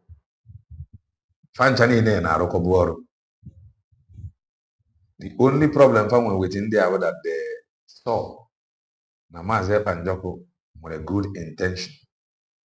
First support was Mazi Panjoko. That is why some of them, their loyalty had to go to Mazi Panjoko. How can they loyal to their former leaders over there? That is the truth. So at times when we tell you that with what is happening, that time will come where when God by himself will raise men that will be loyal to the cause. Don't take such oku for granted. Some of these men you see when they find loyal to whatever, God is going to raise men that will be loyal to this cause. That is the truth. And when that time comes, you will know that this is the handwork of SH. Okay. Please do well and touch the like button. He got prison, but I gave him a prison. Committed. Not a man I gave there to make it work with a criminal, a kidnapper.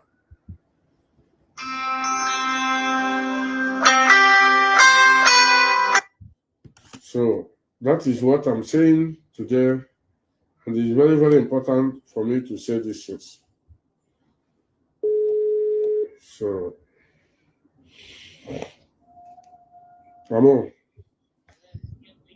Serious earthquake in the Philippines. No, but tranquilo, non tra poco esco pure.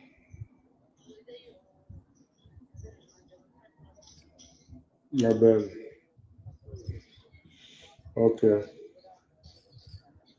Exactly. Va bene, okay.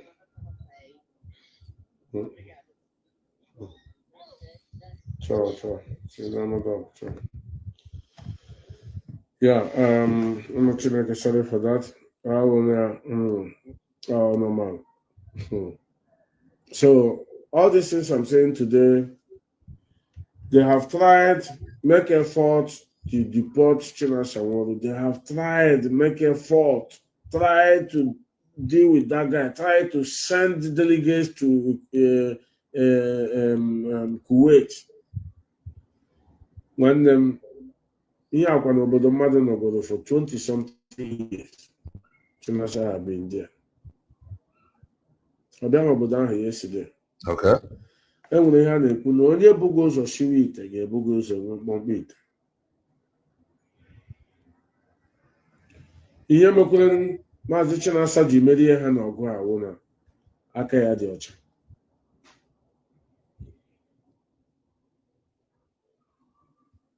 Enwere ihe anyị ọhụrụ ji welie aka elu. Maazị Nnamdi Kanu aka a ga-afụrịrị gị ofu one day ị ga-eweta ya. I know you cannot give up because you want to see everybody in Opetopoto like your brothers. I know. I can guarantee you that one, Biafrans, Mazi Nnamdi Kanu is not ready to give up. He's not ready to apologize to anybody. If you see the kind of threat in Mazi Nnamdi Kanu do give his wife a cell phone, when they give man again, it's nobody. I repeat. If you see the kind of threat, Mazi Nnamdi Kanu, our leader, that preach to go Kabiama, go scarf,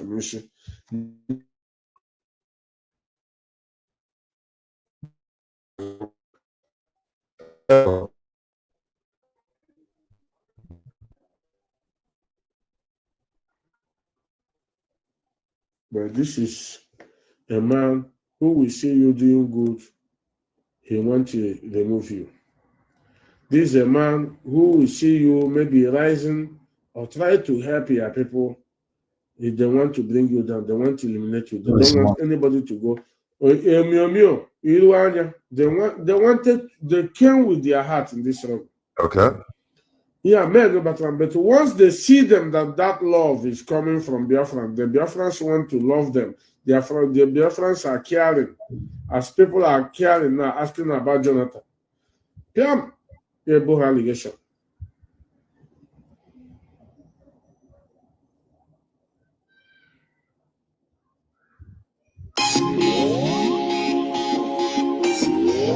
I don't know who is calling. Let me see. Hello.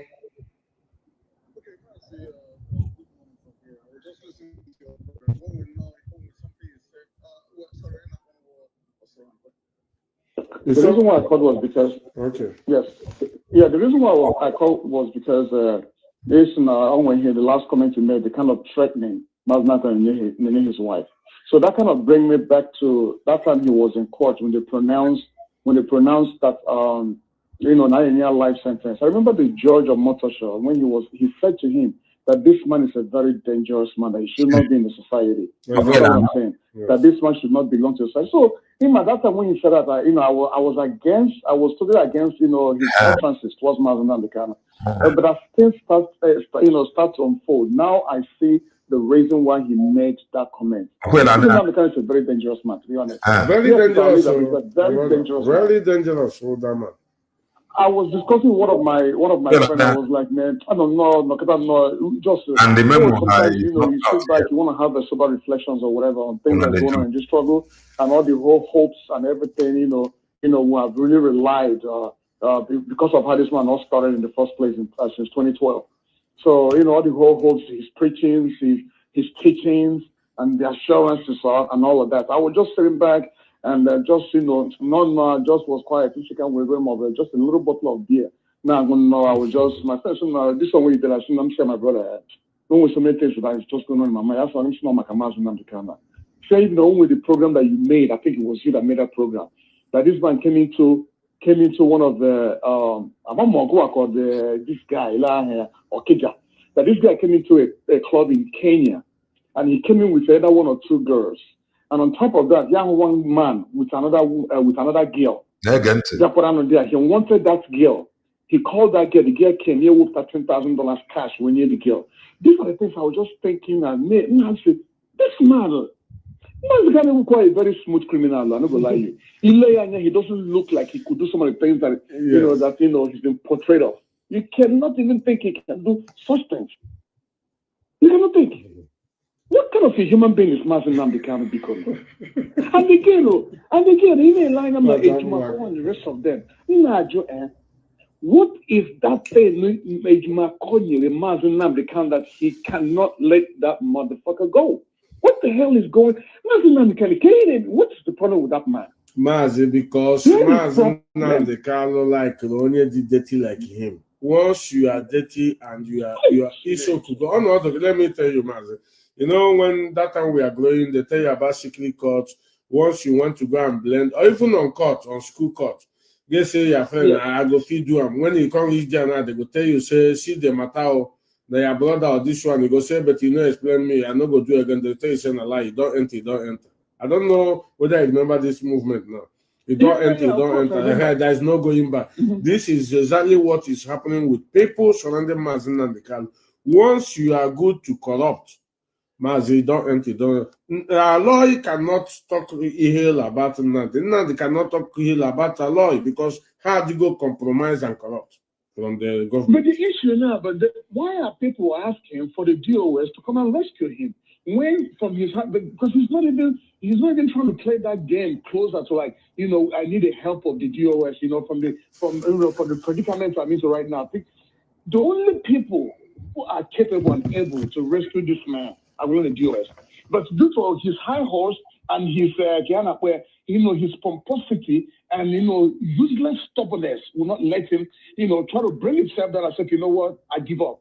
Now, okay, you should come and take that. Asking 2 days ago, before this weekend, Nnamdi refused not to be transferred to anywhere that is okay in Sokoto. Can't you people get this thing? To tell you the kind of wicked.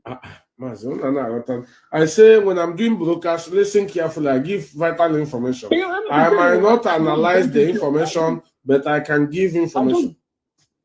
I just bumped into your program. I didn't even know when you started. I'm just, but now I got stories. So I paused. I'm not listening to Radio Biafra. So when I just went on Facebook, name online, say, Maguri, he got that's the story we're today. So that's the thing. I'll mention a girl from the beginning. So the truth of the matter is that Mazi Nnamdi Kanu, he has already said it before. There are 3 places a freedom fighter will always be. Also, Mawona exile is going to be in the grave. Mawo in the grave is going to be in prison. Mazi, anywhere of this trio. Onya, I took him anywhere of this trio. You could be able to Mazi Nnamdi Kanu. No. I think that that's the only option he got because he has many I mentioned before that even that the Biafra is going to come quicker. So I don't know why we.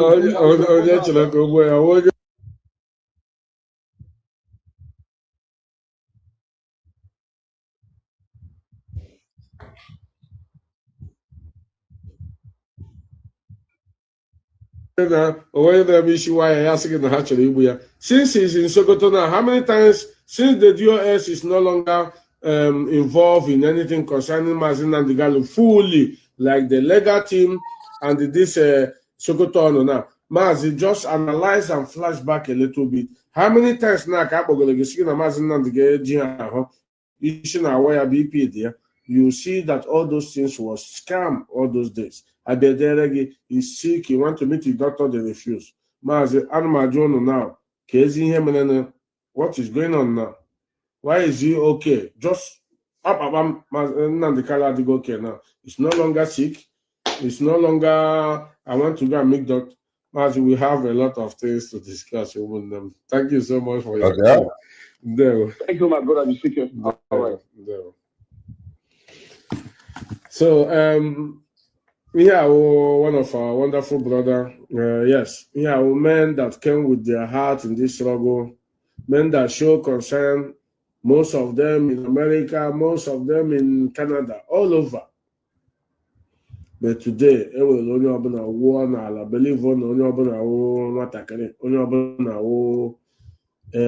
this picture man here.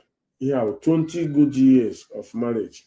20 years ago, I have a lot. Maybe I look like a small boy, I look very young. So I consider some of them. When they come, they talk trash, talk nonsense. Not even from here. I speak Chinese very, very well. From China, I came to this place, from Guangzhou. I took off from Guangzhou airport, 12 hours to Paris to this place. Okay. Those of you that is in China years back will know me. Not all this one, those of you that is there from 1999 to 2000, 2002, you will know me.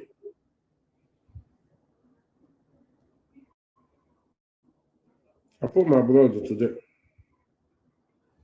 You get Pokotocha, all men, Pokotocha, Timber cannibals. Give a bit wine.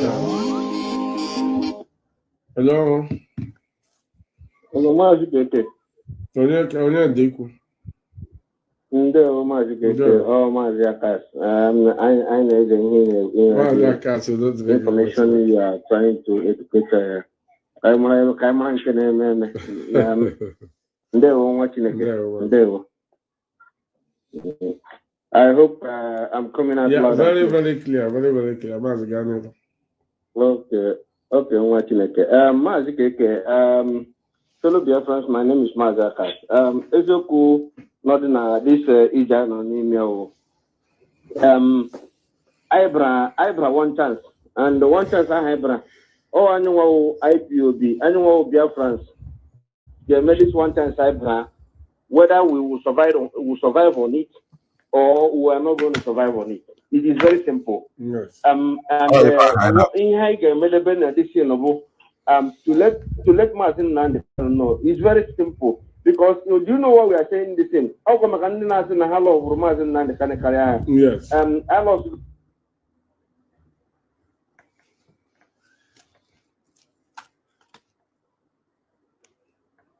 Mazi, we lost you. Call back. Okay. Mazi Nnamdi, Mama, welcome to the before from your side. Yeah, sorry. My line cut off. So what I was saying in essence is that the situation we find ourselves, I know what the Jackai to rescue ourselves inside. By one, we have a man who doesn't listen. This is the truth. He doesn't listen to anybody. And when you have a leader who doesn't listen to anybody, it's a problem. It's a very big, very, very big problem when you have a leader who cannot listen to his people, even when people are telling him the right way. Yeah, that it must be the way, etc. When our leader was talking about I'm getting this information. People like you born a call. I get all one hard course, all one IPOB, all one principal officers. Them no loan on radio, my son, we must know these guys are hard course. Get now. I'm going to hear a lot of people about code that day. Sena, I want a young Nnamdi Kanu ego. To know I want middleman to them, and I'm making a cross that video. I have forget. Yes, but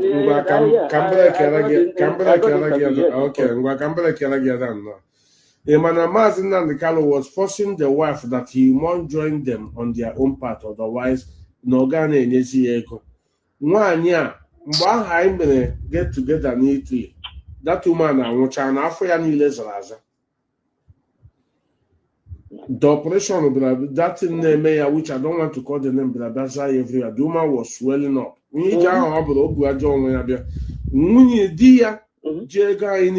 Refused to bring money for that woman's operation.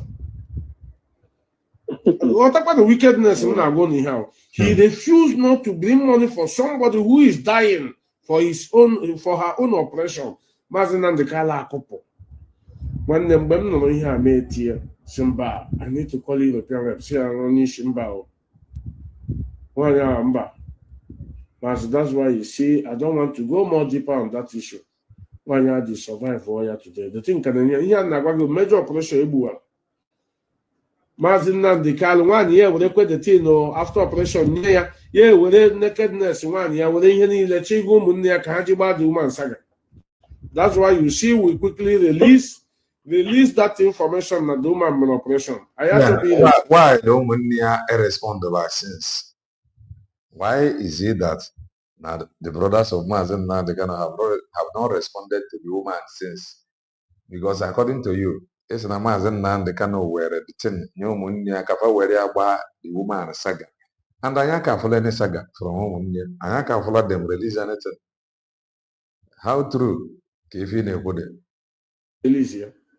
How call carry? Gani Romans, can they go over information now? And for Biafrans, not only you. No, when the wife of a leader did the operation, because of distress and lost through during the time of her pregnancy. They don't want to only the stress alone, other cause even the fibroid and all those things. But also, this woman is going to be alive. Because with this loneliness and all this pass through, how can you yes. But here drove that woman into today, if you want me to say, I can her hands are clean. You don't want to take her hand. It doesn't matter because she don't want to take her hand. Yes. I can find Johnny in the Ocha. On the King Mazi Nnamdi Kanu DH. Ikatago. Oh, if I for Nakandigo. You understand me? This is the truth. Whether we like, we take it or we don't take it, or not here.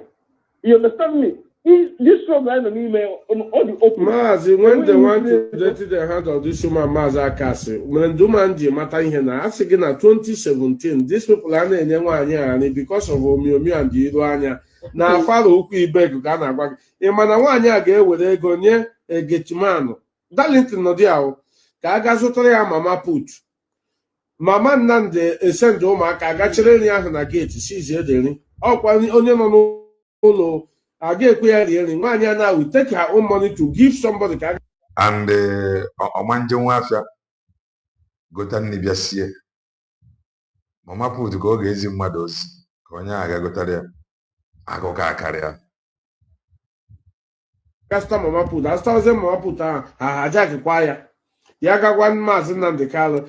That's what do you mean? I don't believe you. Go to the kitchen and take food. And knowing full well, I'm near padlock, Bachikokia. Bashola. Why are tagging our home? I will divide. Mazi continue.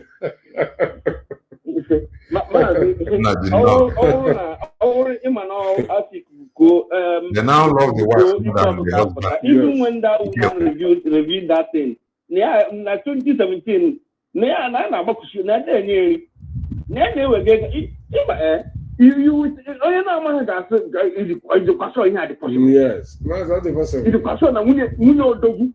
you know who Mazi Nnamdi Kanu is? Exactly. That no, a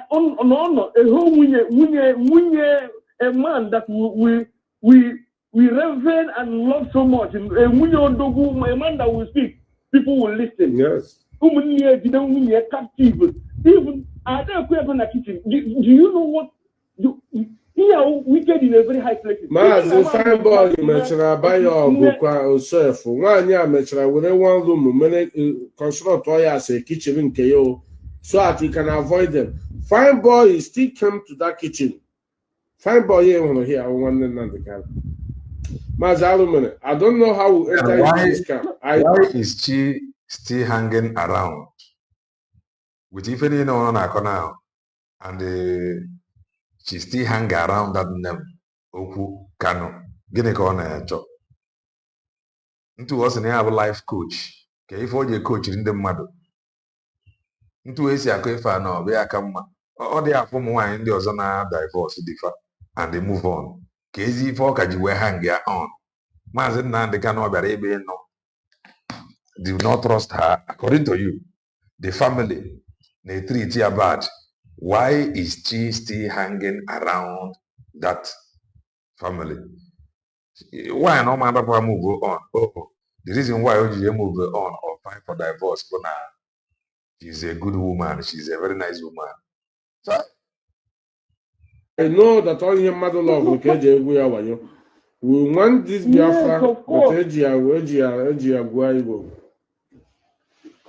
but Mazi, how come when this is because no, what you know, Mazi Keke, no good people might say, nah, this guy will Brooklyn and Yes. but this is coming out from the wife of a leader. Mazi, I'm on all those things. Mazi, I actually how come I was Johnny Akoya? I'm going to meditate some matter. Even in our IPOB meeting here, everybody was so mad. And I what Mazi Nnamdi Kanu I said no, even the way we argue man Nnamdi Kanu and Paham everything. Now that woman gonna have like this. In Africa, all stupid. The woman was a girlfriend, the money the woman about. You want to go make up with the woman. If I now would be like, you the Mama Mazi Nnamdi Kanu full very. What if you go and get before?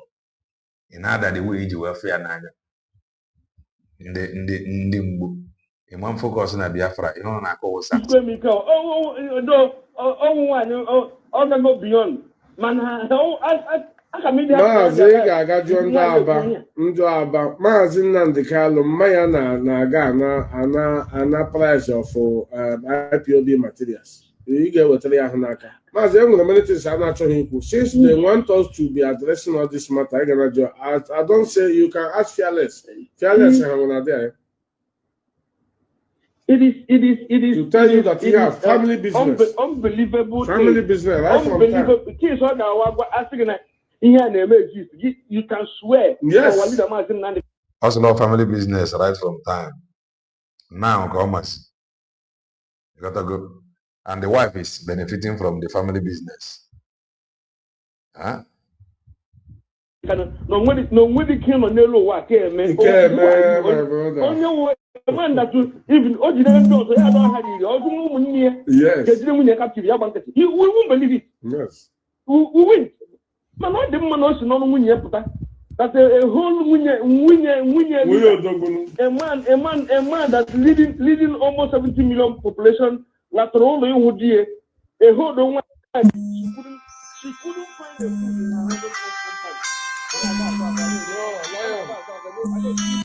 her husband's yes, of course.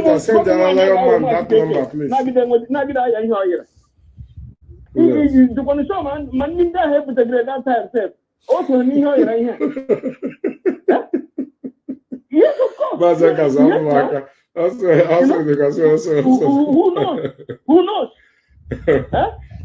But in a nutshell, we must continue to speak. We must, yes.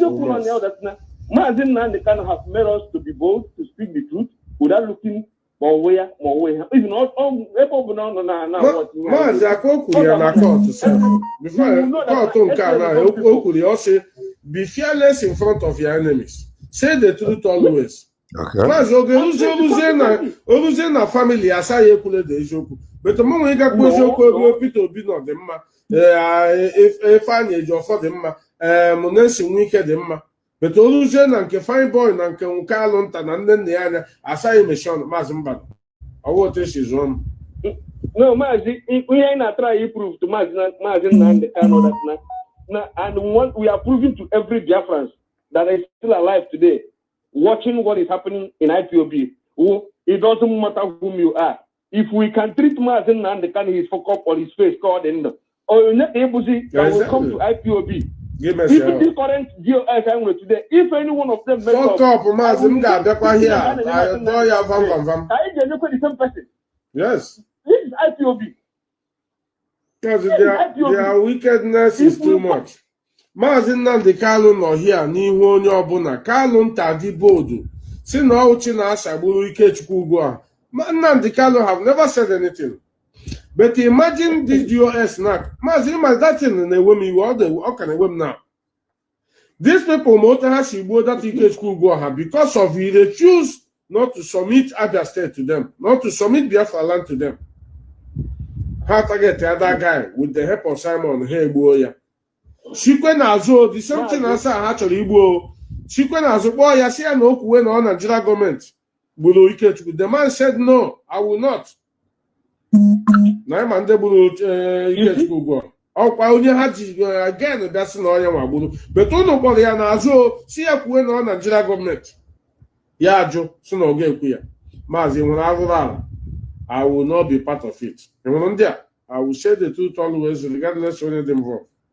Ndewo Mazi Akas. Mazi, let me conclude by saying we must continue to speak the truth. It doesn't matter who it may concern.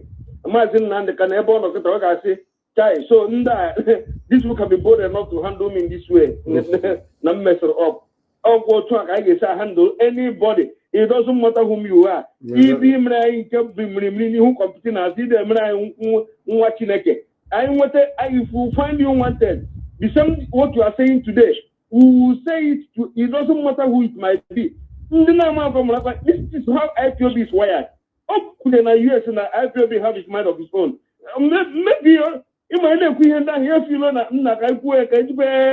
at the end of the day, but whatever he has spoken with his mouth is what we are using today to judge both him, both any IPOB member. It doesn't matter who you are. Yes. If you offend IPOB, Igbo IPOB, if we find you wanted, the same treatment the something we are saying today, we are going to say is that kingdom come. Mazi Nnamdi Kanu, how to come back to this family, how to do himself. This family, because this family reject completely. As we are completely, Mazi, no man got to come up outside. Mazi, no man got to go. People will take him to court. Because the Biafra land member, especially Abba, is not happy with Mazi Nnamdi Kanu and his family. Mazi, how do you happy? And then we know this people the too much. Maybe one of the reasons on the channel I transferred to that. Yes. Hold on, tell now.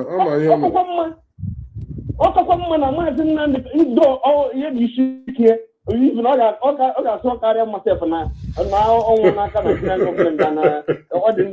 because I said man I didn't yes, didn't know with all this nonsense in them because Mazi Nnamdi Kanu cannot tell us that all deaf and dumb. Now he has not said anything. He has not spoken. Yes. Even to say IPOB, thank you. I fall sick here. I'm sick. I couldn't eat for 1 week. Even in Nigeria, when IPOB was handling this case, and they're protesting Abuja, people are coming now happy their business. People that see their family, they are Abuja on the kidnap pronouncer, on the because of the love we have on this man. I gave why I got to compromise before Mazi Nnamdi Kanu. Mazi, chapter what are they happy? Are they comfortable?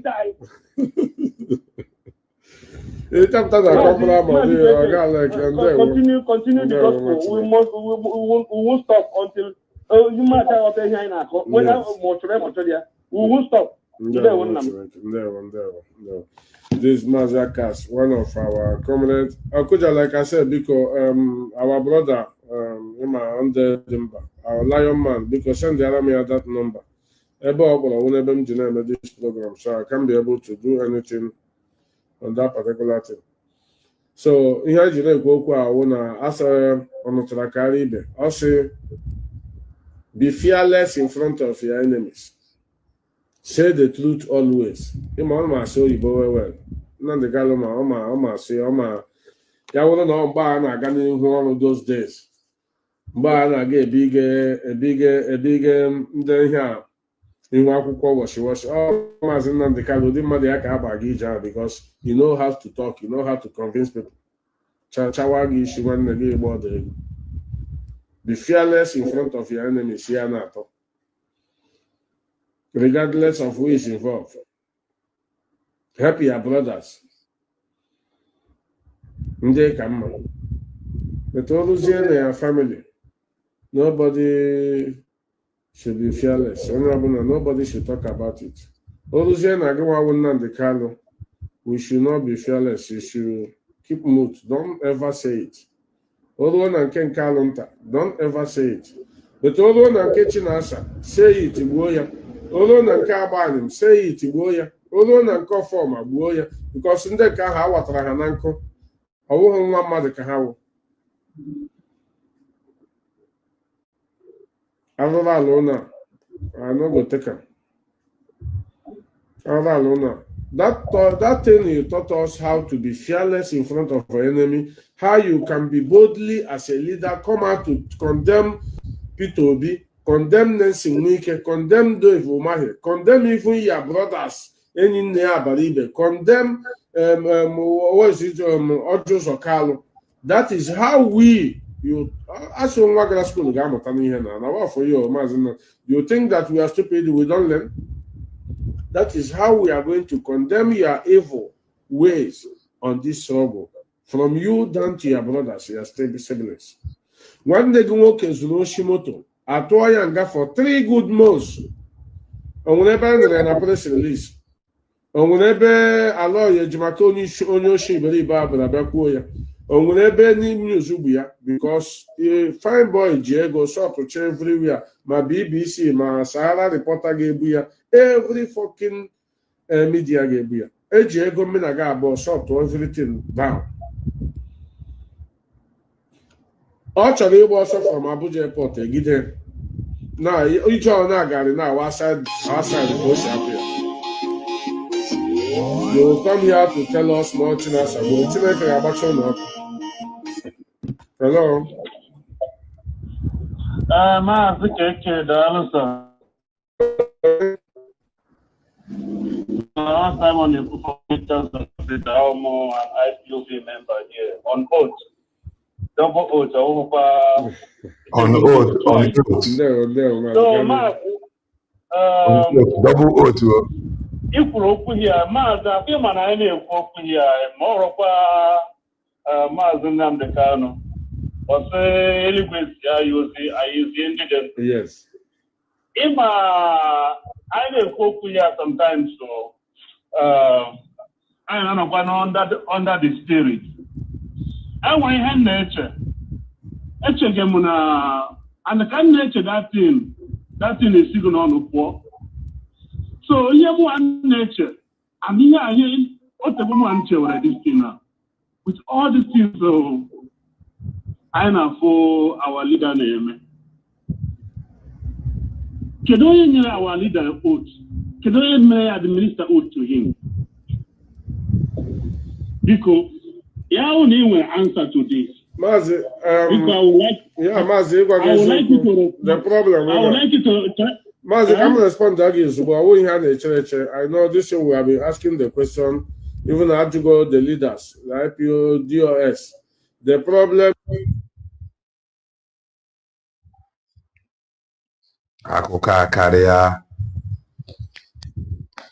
Just ask yourself, the declaration I draw. Okay, if you get in there again, the declaration I draw. Kadifa, Karima.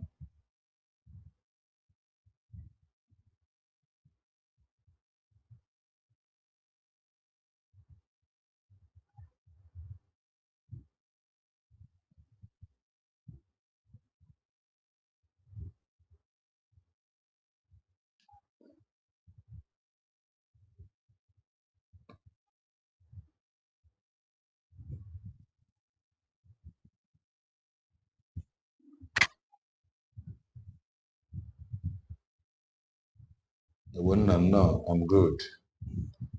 The network is bad. Can you hear me? Can you hear me? Come on, I'm over from my end because it's at their end. Can you hear me? I think it's from my end. Can you hear me?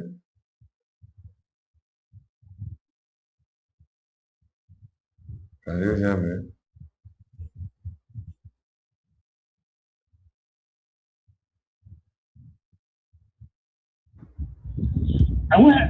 I don't think any of them are under oath. I don't think. I don't think any of them are under oath. So, and another thing again, oath and So like I was saying, that you will look around and say, God, I thank you for this declaration. Over declaration. How will you feel? How will you feel? The only abamume, and not just abamume, or the only abamume for this thing you are hearing today is because there is USB declared. The only way out, because this same USB declared. So the only abamume to you, declaration. And the only way out, but this same declaration. If not, tinka TNA. Ebu oath na akpọchikwe ya ụgwa na our leader no under oath o mee ihe niile o mere ị na-aghọta anyị na-agbakwa ya sị our leader come out and disassociate yourself from this people ọ na-akpọchikwe ntị because of what the person has done amaghị na ọ dị na-ekwu I were there for how stupid in the na ego kafa bere ebe esu Mazi Nnamdi Kanu apụta go gwa saying that the reason why here you were put or those that did something that made the federal government to release him publicly law Niger Delta Avengers. The reason why you were put before Niger Delta Avengers. Okay, Niger Delta Avengers in Ebifa none of them did anything. Why Nafa Mazi Nnamdi Kanu advise to disassociate himself with Niger Delta Avengers? Niger Delta Avengers is the web, but I was in Naiva and Mazi Nnamdi Kanu. So when I listen to them talk, you'll be like, nah, Niger Delta Avengers, they were focused. Man, all the income we got oh, our leader Mazi Nnamdi Kanu did not say. Our leader Mazi Nnamdi Kanu don't know you. Our leader Mazi Nnamdi Kanu. Our leader Mazi Nnamdi Kanu. Today, half Niger Delta Avengers was busy. Now, if I didn't want focused until the federal government above further their condition, and the federal government don't have because of their own interest. They agreed. Rapa Mazi Nnamdi Kanu. Manandinka, any small thing. Oh, our leader, Mazi Nnamdi Kanu. Oh, our leader, Mazi Nnamdi Kanu. Oh, our leader, Mazi Nnamdi Kanu. And they are here now telling you, oh, Mazi Nnamdi Kanu should disassociate himself from some people. Niger Delta Avengers name without Afa Mazi Nnamdi Kanu. Ndị na-eme ihe eye service. Na-eme ihe a na-eme sị na maka Mazi Nnamdi Kanu freedom kafa ji eme. And these people want him to disassociate with. Someone can know very far. The eye service. It's a very simple question. Okay, now Niger Delta Avengers and me as you know maka Mazi Nnamdi Kanu. No. How did you know? The only way you were matter about now where federal government qualify. They include the name of Mazi Nnamdi Kanu in their constitution, in their condition. But oh, Mazi Nnamdi Kanu. That is why even if any criminality happen, people can easily say that they have Mazi Nnamdi Kanu's voice. If I have Mazi Banjoko's voice, because of noise. Because of noise. We too talk. We are not formidable. Even they are not kind of Niger Delta Avengers or after Mazi Nnamdi Kanu putra. Cause none there. If putra for my Niger Delta Avengers cover putra one day, it's not because of what they not because of them what Mazi Nnamdi Kanu. No, men that are men. They're men that are no men. I don't know if we ever that. Running around, oh, look, our leader. If focus on Amuro in our coin. Thank God for the declaration. If not, Mazi Nnamdi Kanu in one of his broadcasts or in several of his broadcasts also that they are the destructively stubborn. Exactly. stubborn until they destroy. So that is exactly what is happening to him now. Yes. His stubbornness is leading him to destruction. I'm not know what him. Exactly. But man, what ikuku ekuo na anyị afọ n'ike ọkụkọ Niger Delta Avengers mere ya before ha nọzi ime again ọkụ anyụọna all that lies and deceit were formidable ọkwa odo onye ga-anya na enwere any formidability anywhere. Please do well and touch the like button. Thank God for USB declared. If not, by now, also carry one. Two important things need to on level on issue. Two things. One, our politicians, not all our politicians in Biafra land.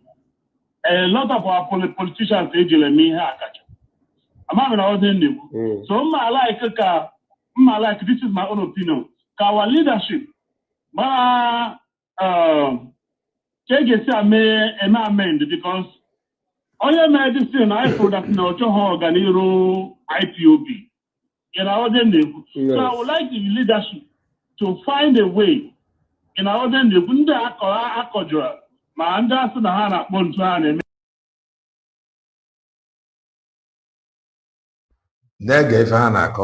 These were the same people that told you people who that is their member and those listening that they are going to release Mazi Nnamdi Kanu via political solution. This same leadership told you that they are going to release Mazi Nnamdi Kanu via political solution. Then the question is, why did the political solution fail? Why would you fail? Actually, Mazi Nnamdi Kanu no n'ime, and they told you that they are going to release him via political solution. The question now, why did the political solution fail? Yeah, not all the blame now they are giving it on Mazi Nnamdi Kanu. Or Niger Delta Avengers can around now. If they do something and release Mazi Nnamdi Kanu tomorrow, we are leadership, we are formidable. You don't know, we are formidable, we are this, we are that. Or what about the? Well, you're not there anywhere. You're not there anywhere. O nwere ife m siri ike ga-abụ na ndị ọchịchị ege ntị. Ọ bụrụ mgbe iji aka gị na-destroy onwe gị. Ọ bụrụ mgbe ị na-destroy your own brother. Na-eme ife siri ike. Ndị siri ike na-eme ife siri ike, megide ife siri ike, akpọ ọfa ka ife unu jụrụ asị, anyị chọrọ ife a, anyị chọrọ ife a, anyị chọrọ ife a, release ọrụ anyị onye a. The federal government look at it for the sake of peace, for release ya ndị nke anọ. Oh, we are formidable. We are formidable. Now, nothing to show. You know, and I talked about that. Those people know what the vehicle. You know, then you could do now. I got him by isolation. Okay. Those IPOB I need to play the support of our politicians. You know, so. Leadership secondly, we have started the proscription of IPOB. I got through the High Court, got through the Court of Appeal. So I'm never now the Supreme Court. Can you hear the leadership name? In that case file because when I have got there, they might end up, everything. That for that prosecution to continue. Mazi, the leadership in which case? Case Mazi Nnamdi Kanu. Or case Mazi Nnamdi Kanu. The proscription in Nigeria government prescribe IPOB and all gala through High Court, got through Court of Appeal. Which Court of Appeal? Okay, in the court of Nigeria, I will address that. I will address you certain those. He will address it. Okay, thank you very much. So I this evening. I'll take a shot after that case file because I pray Allah you get destroy that case I'll get destroyed that case. You know, yeah, thank you. Yeah, Brea law, destroy, Manovo, victory alloy, Kono Jonathan Devan Yego. Never our fair when and went asylum.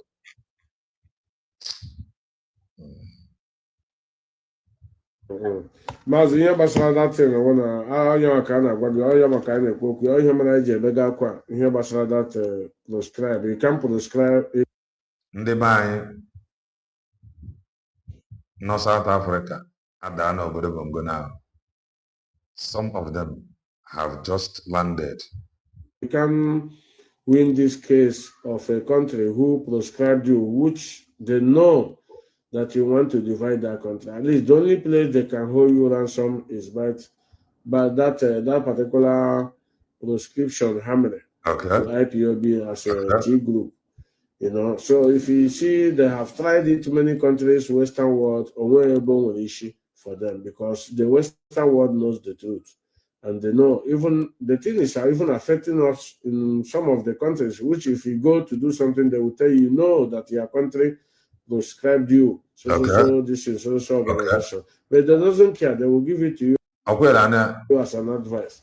So bringing it out from them, my brother, is when we systemize and they put this particular struggle as it's supposed to be. As the leadership are doing it now, trying to institutionalize this IPOB, try to make it our politicians in the because that is what they are still waiting for, to see the truthfulness between me and you, to see the consistency, to see the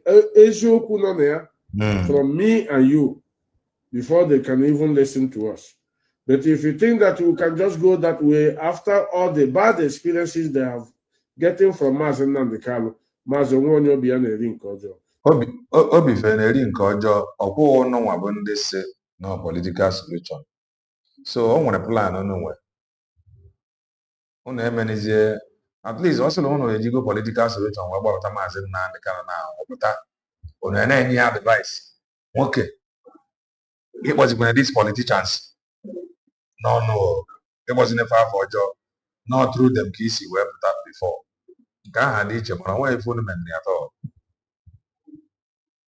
So we have a lot of work to do as individuals, from us going to the leadership, to make sure they see us as serious people, to make sure they see us as people who knows what we are looking for.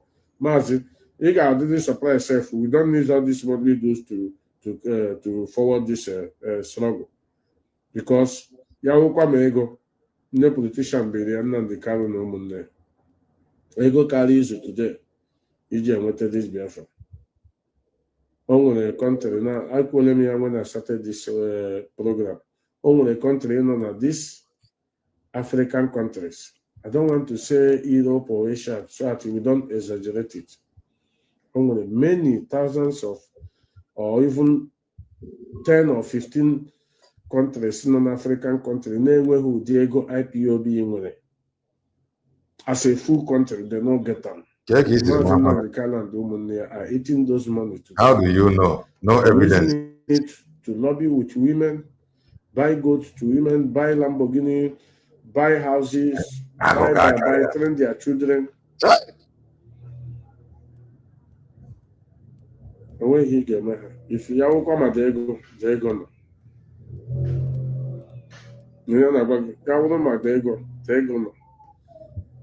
This money we are talking today, some of them are in dollars, some of them are in euros. And today what they are doing is to come and tackle this leadership, DOS.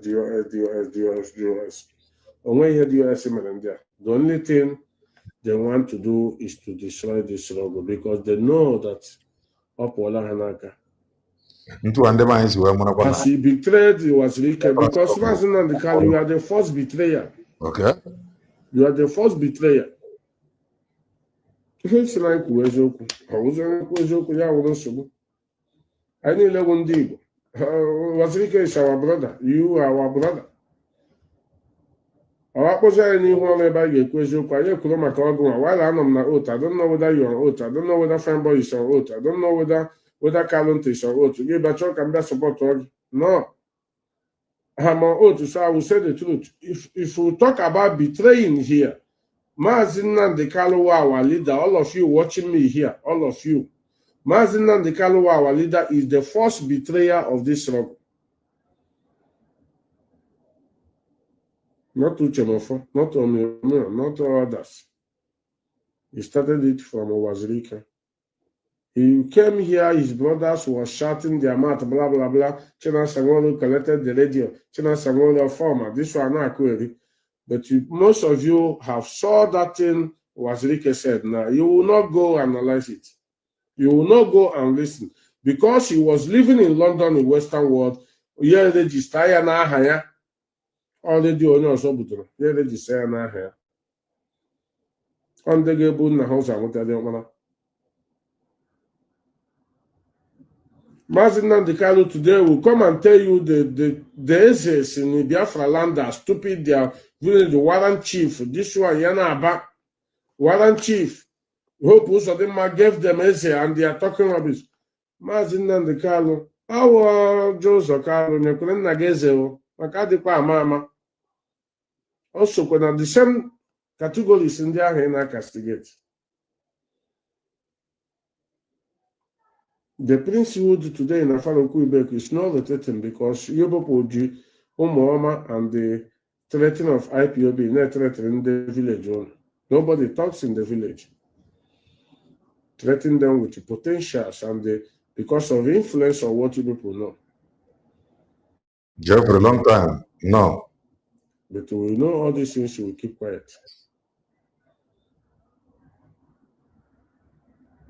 Ihe fiber na Ghana bụ na onye ebe ọ laikere ala ya arụ ụlọ ya anara ikwu onye teletiri nwa gị otu ụmụọma na ihe ọ ga-eme gị ọhịa ọnụgụ nwere ihe ọzọ onye oshi ka ọ ya brother is a criminal, confirmed criminal from Nigeria government, from federal government. Ọmụnwa kwuru ọwụ mụnwa kwuru ya. He's a kidnapper, slashing people's car. Mụnwa zuo enwere ihe m werele here. Not POB. But you come to have the audacity to accuse somebody's child that no matter. Kalunta, you have the boldness to come. China Sangolo killed the Maparawa. China Sangolo killed the Ike school boy. But you never talk about your brother, fine boy. Oto Shebugende Mother, Zon Shimoto. Right. Yeah, Buka share the pass. Gare, ya wana GPS, no, ye Buka. There is no kidnapping from some part of Imo State down to Ihito, all those Ihiti, because I don't like calling their name. All those villages actually no quite Basara Biafra again. Reaching to Hiala. If you got your mogebo, why would you wear the key Chile? Now they are fight, is it? Mazi Nnamdi Kanu. Ijela they are fight, is it? Because he's already known. Or he have seen that the house is already on fire. The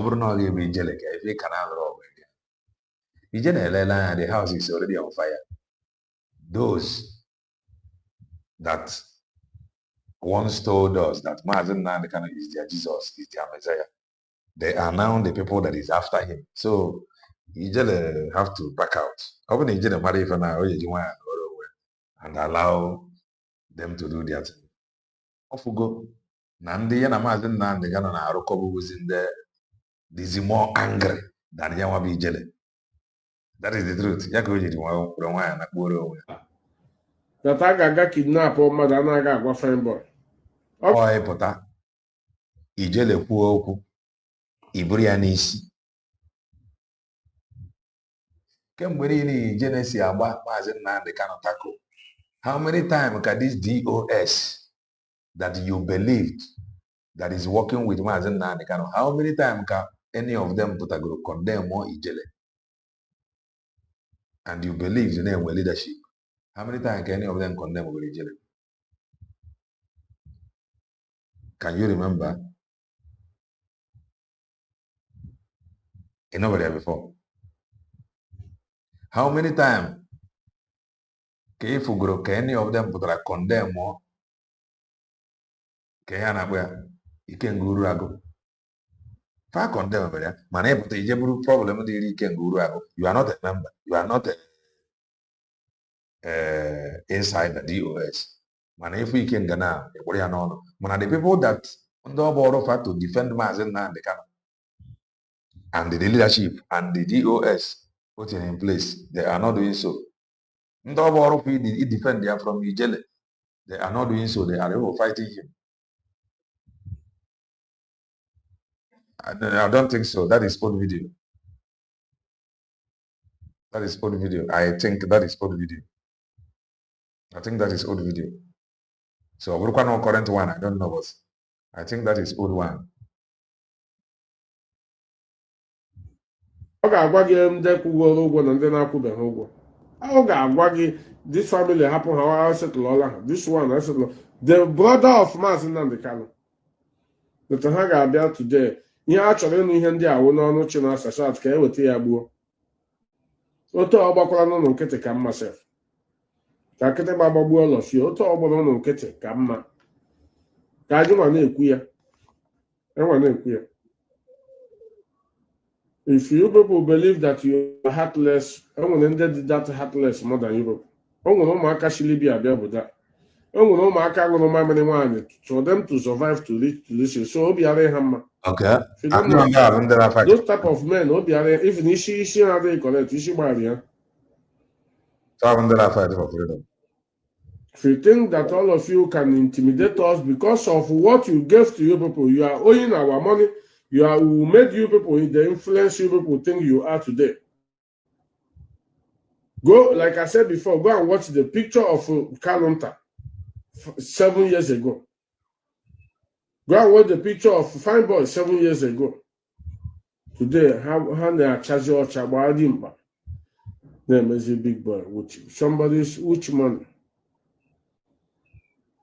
IPOB money. If you want to rise, the flush. They don't want anybody to write. And now, but I also want to hear here. The truth of the matter is this one I'm saying now. Because people have died under Mazi Nnamdi Kanu here. People have lost and they are equally there with this thing. Fan or there now. Of their family leadership.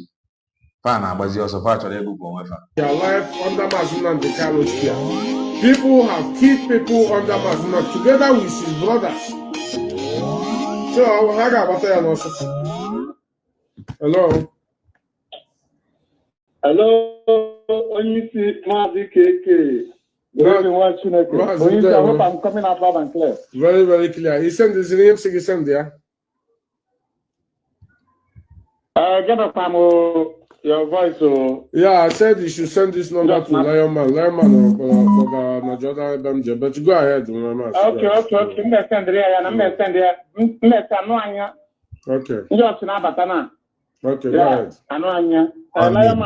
If you give me the number, yes. Mazi, I want to appreciate you for what you are doing. You are fearless. That is the truth. You are fearless. Biafran need people like you. Understand that. You see these politicians in Biafra land, including our brothers and sisters who are pastors and prophetess, including the traditional worshippers that Mazi Nnamdi Kanu always talk. They are better than Nnamdi Kanu. Nnamdi Kanu, these are the facts. Unless you hate truth, Nnamdi Kanu a moral conscience. Nnamdi Kanu a moral conscience. Unless you don't know, the Nnamdi Kanu we know, we just say Nnamdi Kanu. Or for the second one, if for this third one, Nnamdi Kanu yakwari yugo. This third one. That is the fact. That is the fact. It's no more one-man show business. Yes. I caught the video of Aloy Ejimako yesterday, and we were listening to Aloy Ejimako utterances. I know that Nnamdi Kanu is speaking to Aloy Ejimako. Aloy Ejimako says that Nnamdi Kanu can hire and also sack. Meaning, if Nnamdi Kanu can hire people to become members of Directorate of State, become national coordinator, zonal coordinator, Nnamdi Kanu to place everyone on salary. Meaning we are working for the company of Nnamdi Kanu.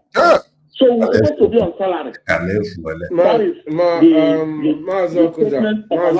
let me, maybe this thing you said now, you are confirming to me really that you just came in now. You are not here when I started this program. Let me repeat it again. You can employ me in a company. Listen very carefully. You can employ me in a company and you are my boss, okay?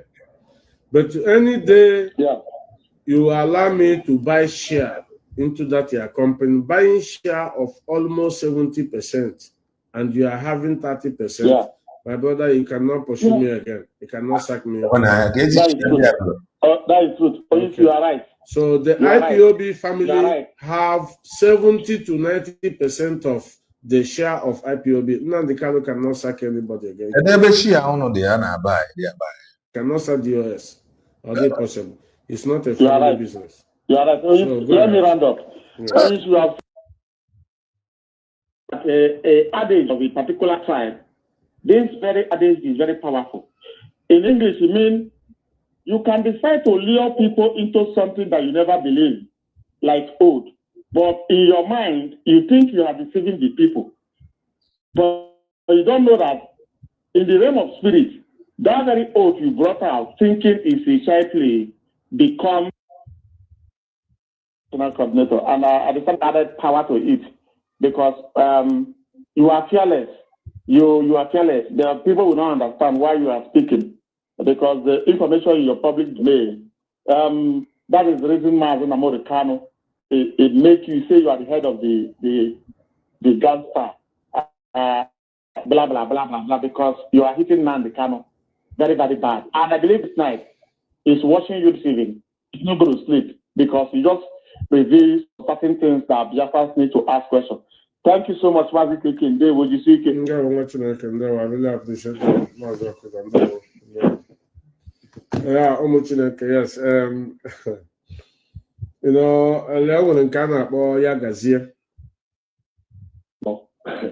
that claims that he alluded that Namaz, he used the company as a reference that in the company that hire mad without any consultation. But if you have you ever seen where employees are paying employer? Because as long as I know Martin and a salary. So on a pogo that now if you go burger then I roll on a company now because only another company na company album. So these are the things that and the buy called do high off man. Because he had in a couple nonsense. Right.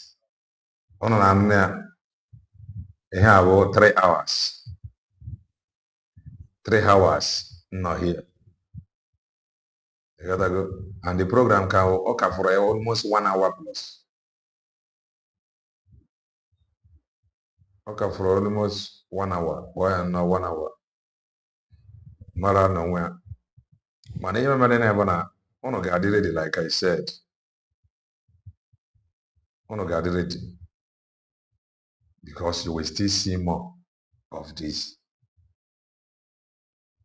I didn't know as if Nambidi is in when I chat that this thing is not, it's not going to be easy. Let these people Mazi Nnamdi Kanu Kafanda Bayene USB declared. Nobody will see it there, no. At least Kafan will take any cover. Ngaya Wongani onye guarantee. Onya ha no one na hana support ndị na-ekwu okwu nwere onwe. At least onya ha need. I don't know if come on man this thing we need to brace up.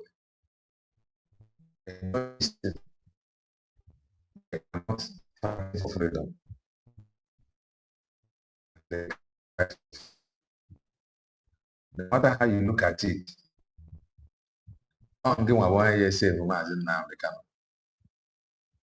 Mazi Nnamdi Kanu cannot save himself. Your support to USB declared can go a long way. These people here, they have supporters. That is the truth. They have supporters. Since you have been listening, we're not going to call. They have their supporters and they are IPOB members. So I'm going to use wisdom. When I'm not going to what I don't know, Mazi Nnamdi Kanu decide where things may be seen to it before Famagariado. Like I said before, Nnamdi is a memo, press release, making it public. They are called them by their names. I get a long way. Man, I bank ọ dịchọkwa mma mana ndị gbaziri nkịtị bụ ndị mmadụ reason gba nkịtị. We must continue. Ewepụta ya to enjoy it. The only option ị nwere ewepụta ya ọ bụ na ị na-enye anya ma ọ bụ na ị gaa ebudo onwe ya. You leave it. Ịghọtago mgbe anyị wepụtakwa nke ị ga-ebudo then you come in and listen. Mana ife wetara brain anyị ji ebudo onwe ya bụ na anyị mma na enwere formidability anywhere. Ife wetakwara na anyị ji ekwu ya na-abụ na ife ahụ anyị kwuru mgbe ahụ emesigo mee. Ife wetara anyị ji eplay ya joyfully bụ na anyị ma na ọ dịghazi fa n'aka. Na ọ dị USB declare n'aka. Ịghọtago maka ọ bụrụ na ọ dị fa n'aka mbịa ebe a o nwere ụdị hit ga na-eme m. O nwere ụdị serious m ga-adị. So ngị nwa onye a ga-edeceive tomorrow. Mata that there is no freedom anywhere n'aka ndị a. Under IPOB, be it IPOB DOS, be it IPOB organization, registered by Mazi Nnamdi Kanu, where onwe inye gị, you may not like it, but that is the truth. IPOB are run under Mazi Nnamdi Kanu, create awareness, wake our people up to the reality. Nke bụ na onye Igbo ọbụla ịfụrụ now, jụọ ya, what do you want? Onye Igbo ahụ agbaghị na ya chọrọ Biafra. Not because no fugo Biafra before, but because of ife ọ nụgoro n'ọnụ Mazi Nnamdi Kanu. And into Mazi Nnamdi Kanu si wee kọwaa ya na ntu Biafra a ga-esi ya adị. And the reality ya nwa na-afụzi n'anya ya na-abụ. And that reality bụ n'obodo Bongo na onwere ife ga-eme ya metụ ya na-abụghị nkewa. And onwere ife ọbụla ya na-ekewa n'obodo Bongo onye Igbo ga-achịta apart from ichere Biafra. Na-asị ka ekeri obodo Bongo na first thing first onye Igbo ga-eji ichere ewu Biafra. Ama m na-aghọta na ọ ya bụ ntu o si wee dị. So rejoice, watch it. This is what makes all of us a human.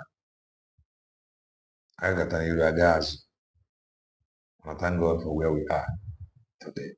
And thank God for USB declared. Because we gonna fight Mazi Banjoko.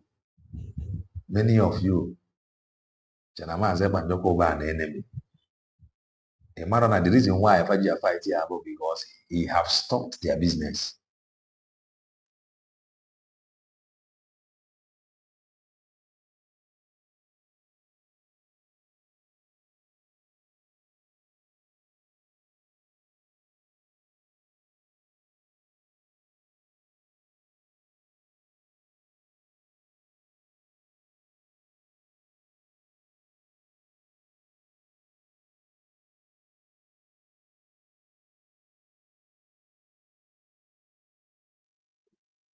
Sorry about that.